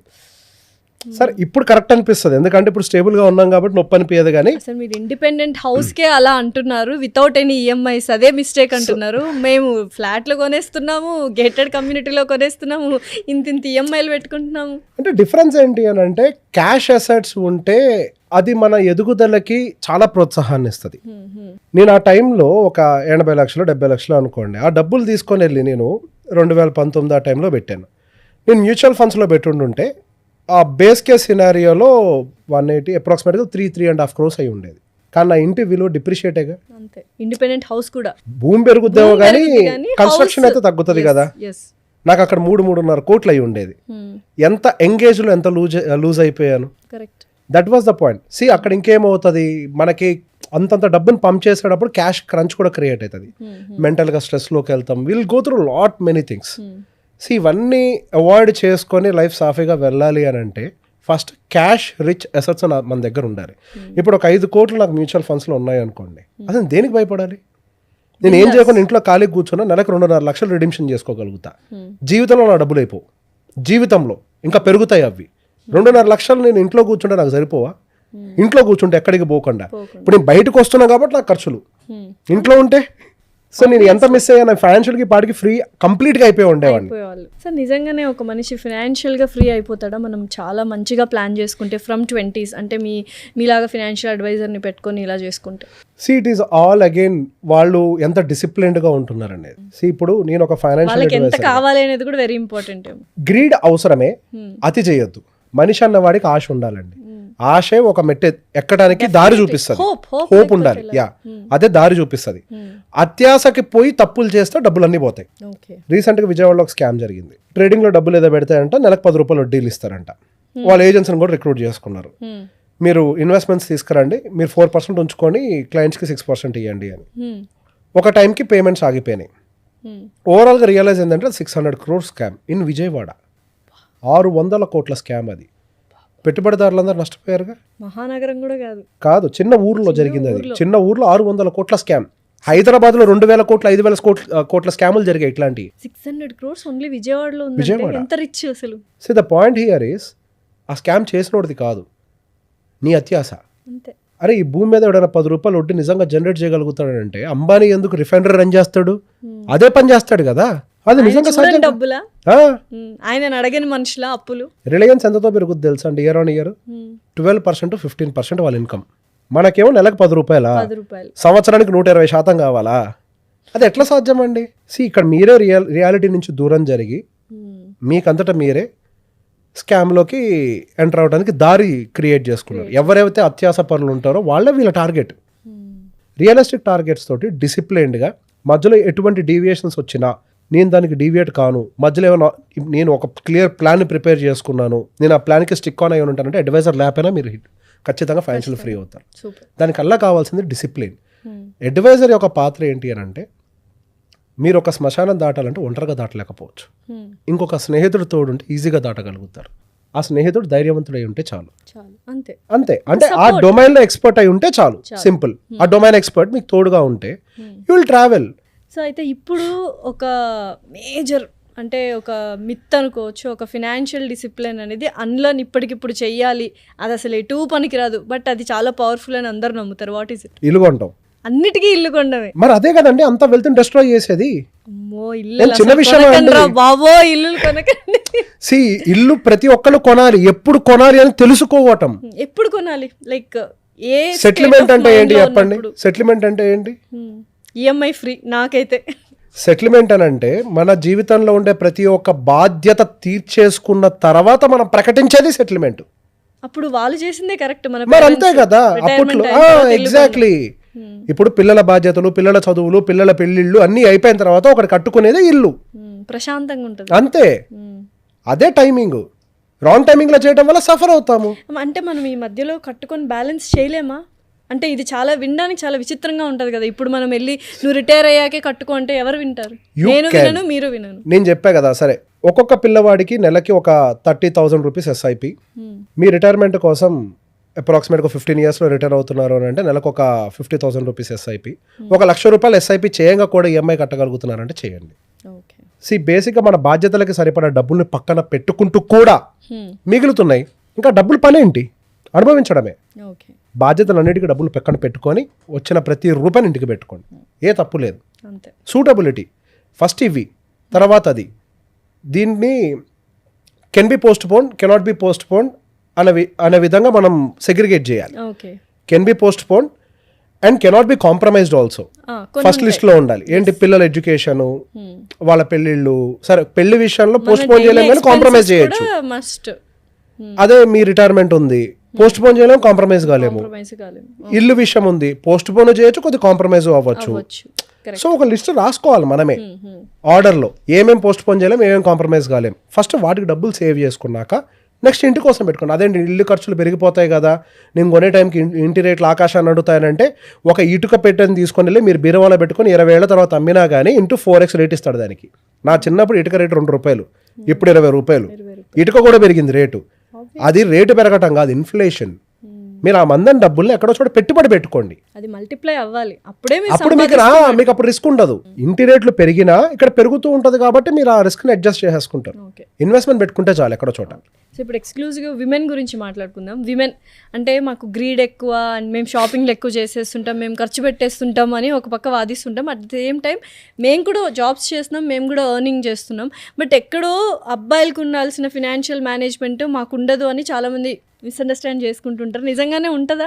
ఫినాన్షియల్ మేనేజ్మెంట్ చేసే మైండ్ సెట్ అమ్మాయిలకు ఉంటుందా? చేస్తున్నారా? రీసెంట్గా ఒక ఎక్స్పెరిమెంట్ చేశారండి, సోషల్ ఎక్స్పెరిమెంట్. అబ్బాయిలు అమ్మాయిలు పక్క పక్కన నుంచి one step ahead, one step. చూసారు కదా? డెఫినెట్లీ. నాకు అది చూసినప్పుడు వాళ్ళు క్లియర్గా చెప్పారు, ఉమెన్ ఈ ఫైనాన్షియల్ ఎడ్యుకేషన్ విషయంలో చాలా లాగ్ అయిపోయారు అని చెప్పేసి మెన్కి అర్థమయ్యే విధంగా ఎక్స్పెరిమెంట్ చేశారు. అది చూసినప్పుడు నాకు ఒక డౌట్ వచ్చింది. సరే, ఒకప్పుడు అని అంటే నిజంగానే సొసైటీ ఆపర్చునిటీని ప్రొవైడ్ చేయలేదు. ఇప్పుడు ఆ పరిస్థితులు అయితే ప్రాక్టికల్ లేవు. ఇక్కడ ఫైనాన్షియల్ ఎడ్యుకేషన్ అనేది మెన్ పర్మిషన్ తీసుకోనో లేకపోతే ఎవరో పర్మిట్ చేస్తూనో వెళ్ళి నేర్చుకునేది ఏం కాదు. Not at all. ఒక మెన్కి ఎట్లా యూట్యూబ్లో అవైలబుల్ ఉందో ఉమెన్కి కూడా అంతే యూట్యూబ్లో అవైలబుల్ ఉంది. అది ఇండివిజువల్ ఇంటెలెక్చువల్ని బిల్డ్ చేసుకోవడం ద్వారా వచ్చేది, కానీ సెల్ఫ్ డెవలప్మెంట్ అంతే కదా, సెల్ఫ్ డెవలప్మెంట్. ఫైనాన్షియల్గా వచ్చే లిటరసీ ఏదైనా కానీ సెల్ఫ్ డెవలప్మెంటే. ఇక్కడ ఎవరైనా ఆపారా? అది మీ ఇంట్రెస్ట్ మీద కదా డిపెండ్ అయ్యి ఉండేది. సో ఇక్కడ నేను అర్థం చేసుకుంది ఏంటి అని అంటే, నేను నా దగ్గరకు వచ్చిన క్లయింట్స్, నాకు ఉమెన్ ఫాలోయింగ్ ఎక్కువ. నా దగ్గరకు వచ్చే ప్రతి క్లయింట్ని వాళ్ళ వైఫ్స్ నా దగ్గర పంపిస్తారు, హస్బెండ్స్ని. యా, సో అట్లా అవేర్నెస్ ఉన్న వాళ్ళు కూడా ఉన్నారు, నేను లేరు అని అనట్లేదు. But majority of the portion awareness లేకుండా ఉన్నారు. There are portion with awareness but very small. Going for అది పెరగాలి. దానికి ఒకే ఒక లాగ్ ఏం జరుగుతుంది అంటే సెల్ఫ్ ఇంట్రెస్ట్ లేకపోవటం, ఎమోషనల్గా డిపెండెంట్గా ఉంటున్నారు. ఎమోషనల్ డిపెండెన్సీ దానికి కారణం అవుతుంది. నేను ఎందుకు చూసుకోవాలని చూసుకుంటారులే అని. బట్ ఇంటి ఖర్చులన్నీ ముందు నుంచి చదువుకున్నా చదువుకోకపోయినా, జాబ్ చేసినా చేయకపోయినా ఇంటి ఖర్చులన్నీ మేనేజ్ చేసేది ఆడవాళ్ళమే. బట్ ఇప్పుడు ఉద్యోగం చేస్తున్నా ఎందుకు మేనేజ్ చేయలేకపోతున్నాం? బడ్జెట్ మైండ్ సెట్ వేరు, ఇన్వెస్ట్మెంట్ గ్రోత్ మైండ్ సెట్ వేరు. ఓకే, బడ్జెట్ మైండ్ సెట్ అంటే ఏంటి? వచ్చిన డబ్బుని ఎలా మేనేజ్ చేసుకుంటూ బడ్జెట్ పెరగకుండా అందులోంచి ₹1 మిగల్చాలి అనేది budget mind set. Usually conservative. Investment and growth mind set, దాంట్లో కొద్దిగా అగ్రెసివ్గా ఉండాలి, లివరేజ్ తీసుకోవాలి, అంటే కొంచెం ధైర్యంగా ఒక స్టెప్ ముందరికి వెయ్యాలి. ఒక డెసిషన్ మేకింగ్ లో డెసిషన్ మేకింగ్ ఉండాలి, దాంట్లో కొంత ధైర్యం కూడా తీసుకోవాలి. అంటే ఒక తప్పు జరగచ్చు ఆ స్టెప్ లో, ఇవన్నీ కూడా ఉంటాయి. సో బేసిక్ ఇవి 2 different mind sets. It is not about women or it is not about men. Women లో కూడా ఈ మైండ్ సెట్ ఉంది, కాకపోతే ఆ యాంగిల్లో ఆలోచించట్లేదు అంతే. ఎంతసేపటికి నేను ఎందుకు రిస్క్ తీసుకోవాలి, అమ్మో నా పిల్లలకు డబ్బులు ఉండవు, అమ్మో ఈ డబ్బులు పోతే నా పరిస్థితి ఏంటి, ఈ మైండ్ సెట్ లో ఉన్న వాళ్ళు ఎక్కువగా ఉన్నారు. ఈ మైండ్ సెట్ లో ఉండటం వల్ల వాళ్ళ ఫ్యామిలీ గ్రోత్ ఆగిపోయిన సందర్భాలు కూడా ఉన్నాయి. ఇంతకు ముందు ఫైనాన్షియల్ డెసిషన్స్ ఉమెన్ ఇన్వాల్వ్ అయ్యేవాళ్ళు కాదు, ఇన్ఫాక్ట్ ఇప్పుడు ఇన్వాల్వ్ అవుతున్నారు. ఇప్పుడు కూర్చొని డిస్కస్ చేసుకోవాలి కదా, wife and husband financial situations గురించి, డెసిషన్స్ గురించి, ఇన్వెస్ట్మెంట్స్ గురించి, సేవింగ్స్ గురించి, ఖర్చుల గురించి ఇద్దరు కూర్చుంటేనే వర్కౌట్ అవుతుందా లేదా? 100% కూర్చొని డిస్కస్ చేస్తేనే వర్కౌట్ అవుతుంది. సో ఇక్కడ నేను అదే చెప్పేది, మెజారిటీ ఆఫ్ ద కేసెస్ లో ఇన్వాల్వ్మెంట్ అనేది ఉమెన్ జరుగుతుంది. ఇంతకు ముందు ఎట్లుండేనంటే, ప్రాక్టికల్గా మాట్లాడుకుందాం, ఇంట్లో అమ్మమ్మలు తాతయ్య చెవులో గొనిగి గొనిగి గొనిగి గొనిగి గొనిగి గొనిగి ఫైనాన్షియల్గా పని చేపించేవాళ్ళు. అంతే, ఫైనల్లీ వాళ్ళైతే ఇన్వాల్వ్ అయ్యేవాళ్ళు, ఓపెన్ డిస్కషన్ లో కంటికి కనిపించేవాళ్ళు కాదు. అంతే, వాళ్ళు బ్యాక్గ్రౌండ్ లో తాతయ్య చెవులో గొనిగి few grandfathers for very strict women involve కానికుండా, బట్ కొద్దిగా ఆ స్పేస్ ఉండేది. నెక్స్ట్ మన పేరెంట్స్ దగ్గర చెవులో చెప్పని చేపించేవాళ్ళు. ఇప్పుడు ఓపెన్ డిస్కషన్ జరుగుతోంది, కానీ అట్లా జరగటం వల్ల కూడా నష్టం జరుగుతుంది. ఎందుకంటే ఉమెన్ కన్జర్వేటివ్ మైండ్ సెట్ నుంచి బయటికి రాలేదు అందరూ. ఆ కన్జర్వేటివ్ మైండ్ సెట్ నుంచి రాకపోవటం వల్ల మెన్ బై ఫోర్స్డ్, ఇన్ఫాక్ట్ ఇల్లు కొనడానికి గల కారణం మెన్ మైండ్ సెట్ కాదు, అది ఉమెన్ మైండ్ సెట్. నేను మైండ్ సెట్ ని తప్పు పట్టట్లేదు. Growth mind set, budget mind set, నేను దీని గురించి మాట్లాడుతున్నాను, ఉమెన్ ఆర్ మెన్ కాదు. ఈవెన్ మెన్ లో కూడా నాకు మ్యూచువల్ ఫండ్స్ వద్దు, ఓన్లీ ఇల్లు కొనుక్కుంటా అనే వాళ్ళు కూడా ఉన్నారు. అందుకే నేను మైండ్ సెట్ గురించి మాట్లాడుతున్నా. యూజువల్ గా బడ్జెట్ మైండ్ సెట్ ఎక్కువ ఉమెన్ లో ఉంటది. అక్కడ ఉమెన్ ప్రెషర్ వల్ల ఇల్లు కొనే వాళ్ళ సంఖ్య ఎక్కువ. ప్రతి ఉమెన్ గుండె మీద చేసుకుని ఆలోచించుకోమనండి.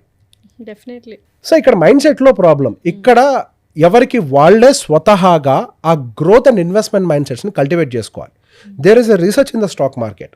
ఉమెన్ యాక్టివ్గా స్టాక్ మార్కెట్ ఇన్వెస్టింగ్ లో పార్టిసిపేట్ చేస్తే మెన్ పనికిరాడు. Yes, you have that emotional balance. Men పనికిరాడు, బట్ ఆ మైండ్ సెట్ ని కల్టివేట్ చేసుకోవడంలో ఫెయిల్ అవుతున్నారు. ఇప్పుడు లోపం సొసైటీలో లేదు, society already gave the opportunity. Exactly, you self should cultivate that kind of mind set. మీరే ఎక్కువ వీడియోలు వినాలి, తెలుసుకోవాలి. వీడియోలో విన్న ప్రతి ఒక్కటి ఇంప్లిమెంట్ చేయమని చెప్పట్లేదు. ప్రతి వీడియో ఏం చేస్తుంది, డిఫరెంట్ పర్స్పెక్టివ్ని ఓపెన్ చేస్తుంది. ప్రతి పర్స్పెక్టివ్లో రైట్ అయి ఉండొచ్చు, రాంగ్ అయి ఉండొచ్చు, బట్ పర్స్పెక్టివ్ని అయితే ఓపెన్ చేస్తుంది. ఇప్పుడు ఒక కాయిన్ ఉందండి, ఓకే, కాయిన్కి ఎన్ని సైడ్స్ ఉంటాయి? 2 sides కాదు, ఆ కాయిన్ చూసే విధానం బట్టి ఇలా చూస్తే 2 sides, కాయిన్ ఇలా చూస్తే 3 sides, ఎన్నో పర్స్పెక్టివ్స్ ఉంటాయి. Exactly, there is no limit. 360 ఉంటాయి, ఇంకెక్కువ కూడా ఉంటాయి ఇంకా దాన్ని డైసెక్ట్ చేస్తే, రైట్? సో బేసిక్ గా పర్స్పెక్టివ్స్ ఓపెన్ అయ్యాయి అనుకోండి, ఆటోమేటిక్ గా investing and growth mind set అనేది మనం కల్టివేట్ అవుతుంది. It is all about how we're participating in the investment journey. ఇప్పుడు చాలా మంది విషయాల్లో నేను చెప్పాను కదా, ఇన్వెస్ట్మెంట్స్ ఫెయిల్ అవ్వడానికి గల కారణం కూడా ఉమెన్ అవుతున్నారు. సో ఫస్ట్ ఉమెన్ ఇప్పుడు వస్తున్నటువంటి ఇన్వెస్ట్మెంట్ ఆపర్చునిటీస్ ఏంటో అర్థం చేసుకోవాల్సిన అవసరం ఉంది. మీరు దేని గురించి అయితే భయపడుతున్నారో మీ పిల్లల భవిష్యత్తు పాడవుద్ది అని, ఖచ్చితంగా అదే జరుగుద్ది. మీ భయం వల్లే జరుగుద్ది అది. ఎందుకు అనంటే సమాజం మారింది, పెట్టుబడి విధానాలు మారాయి. మనకి రావాల్సిన రిటర్న్స్ పర్సంటేజ్లు కూడా మారకపోతే భవిష్యత్తును మీరు ఎఫర్ట్ చేయలేరు. మీరు అనుకోకండి మీ జీతంతో మీరు సర్వే అవుతారు అని. మీ జీతం దేనికి సరిపోదు. మీరు పెట్టే మీ ఇన్వెస్ట్మెంట్ డిసైడ్ చేస్తుంది మీరు ఎక్కడ ఉండాలి అనేది. మీ ఇన్వెస్ట్మెంట్స్ కరెక్ట్గా లేకపోతే మీ భయం నిజమవుద్ది. So finally what do you want to say to the audience about financial management, financial discipline? ఇది చెయ్యకండ్రా బాబు, ఇల్లు కొనకండి అంటారు. అది కాకుండా ఇల్లు కొనటం, again I'm not against the real estate. I'm a very big fan of real estate. Real ఎస్టేట్ని చాలా ఎక్స్ప్లోర్ చేస్తాను. హాలిడే హోమ్స్ ఏమైనా కొంటే రెంటల్ ఈల్డ్ వస్తుందా, మంచి ప్రాపర్టీ అప్రిసియేషన్స్ వస్తుందా, కమర్షియల్ రియల్ ఎస్టేట్ ఎంకరేజ్ చేస్తున్నారు. ఎస్, బేసిక్గా ఎలా ఇన్వెస్ట్మెంట్స్ పెట్టాలి. ఇల్లు కొనటం అనే పాయింట్లోకి వచ్చినప్పుడు మాత్రం మీరు మీ ఫ్యామిలీకి భవిష్యత్తులో రాబోయే ఎక్స్పెన్సెస్కి కావాల్సిన డబ్బుల్ని పక్కన పెట్టకుండా గనక ఇల్లును కొంటే ఆ ఇల్లే మీకు ఉరితాడుగా మారే అవకాశాలు ఉంటాయి. ఆ ఇల్లే మీ పిల్లల చదువులకు అడ్డుపడే అవకాశాలు ఉంటాయి. సో ఏ ఇన్వెస్ట్మెంట్ అయినా మీరు పెట్టేటప్పుడు ఫస్ట్ గోల్ ఓరియంటెడ్గా ఉండండి. ప్రతి ఒక్క పెట్టుబడి మన జీవితంలో ఒక అవసరానికి ముడిపడి ఉంటుంది. ఆ అవసరం ఏంటో ముందు క్లారిఫై చేసుకోండి. చాలామంది పెట్టుబడులు పెట్టేటప్పుడు వెల్త్ క్రియేషన్ అని ఒక పెద్ద వర్డ్ వాడతారు. ఏమనుకోకండి, ఓపెన్ గా చెప్తా, నీ బొందరా అనిపిస్తుంది ఆ మాట అంటే. ఎక్కడరా వెల్త్ క్రియేషన్ అసలు? అసలు వెల్త్ అనే దాకా మాట్లాడుతున్నావు. ముందు నువ్వు పిల్లల్ని చదివించాలి, నువ్వు ముందు రిటైర్ అవ్వాలి, నీకు జీతం రాకపోయినా నువ్వు బతకాలి, ఈ లోపల నీకు ఆరోగ్య సమస్యలు వస్తూ ఉంటాయి, నువ్వు వాటికి ఖర్చు పెట్టాలి, మీ పేరెంట్స్కి సంబంధించిన సమస్యలు ఉంటాయి, నీ బాధ్యతలు ఉంటాయి, నీ పిల్లలకు పెళ్లి లేక వాళ్ళు పిల్లలు పుడతారు, ఆ బాధ్యతలు ఉంటాయి, ఇవేమీ ఉండవు. మరి ఎగ్జాక్ట్లీ ఈ ప్లానింగ్ లేకుండా వెల్త్ క్రియేషన్ అని ఎక్కడో ఆకాశాన్ని చూసామనుకోండి, ఆకాశానికి నిచ్చెన వెయ్యాలి. మళ్ళీ చెప్తున్నా, నిచ్చెన వెయ్యాలి. ల్యాడర్ కట్టుకుంటూ వెళ్ళాలి. ఏ నిచ్చెన అంటే ఏ ల్యాడర్, ఏ స్టెప్ ఎక్కడెక్కడ కట్టాలో మీకు ఒక ప్లాన్ ఉండాలి. అది జస్ట్ అట్లా గాల్లో మెడలు కట్టద్దు. నిచ్చెన కరెక్ట్ గా వెయ్యండి, ప్లాన్ కరెక్ట్ గా పెట్టుకోండి, గోల్ ఓరియంటెడ్ గా ఉండండి. Financial freedom is not a bigger one. అందరూ చేయగలుగుతారు, జస్ట్ ఒక ప్లాన్ దూరంలో ఉంది అది. Thank you so much Revanth గారు. It's an eye opening podcast. యాక్చువల్గా ఫినాన్షియల్గా ఫ్రీడమ్ ఉండాలి అండ్ ఫినాన్షియల్ డిసిప్లిన్ ఉండాలి అని చాలామందికి ఫుల్ పాడ్కాస్ట్ చూస్తే డెఫినెట్లీ అర్థమవుతుంది. థ్యాంక్స్ ఫర్ కమింగ్ అండి. Most welcome.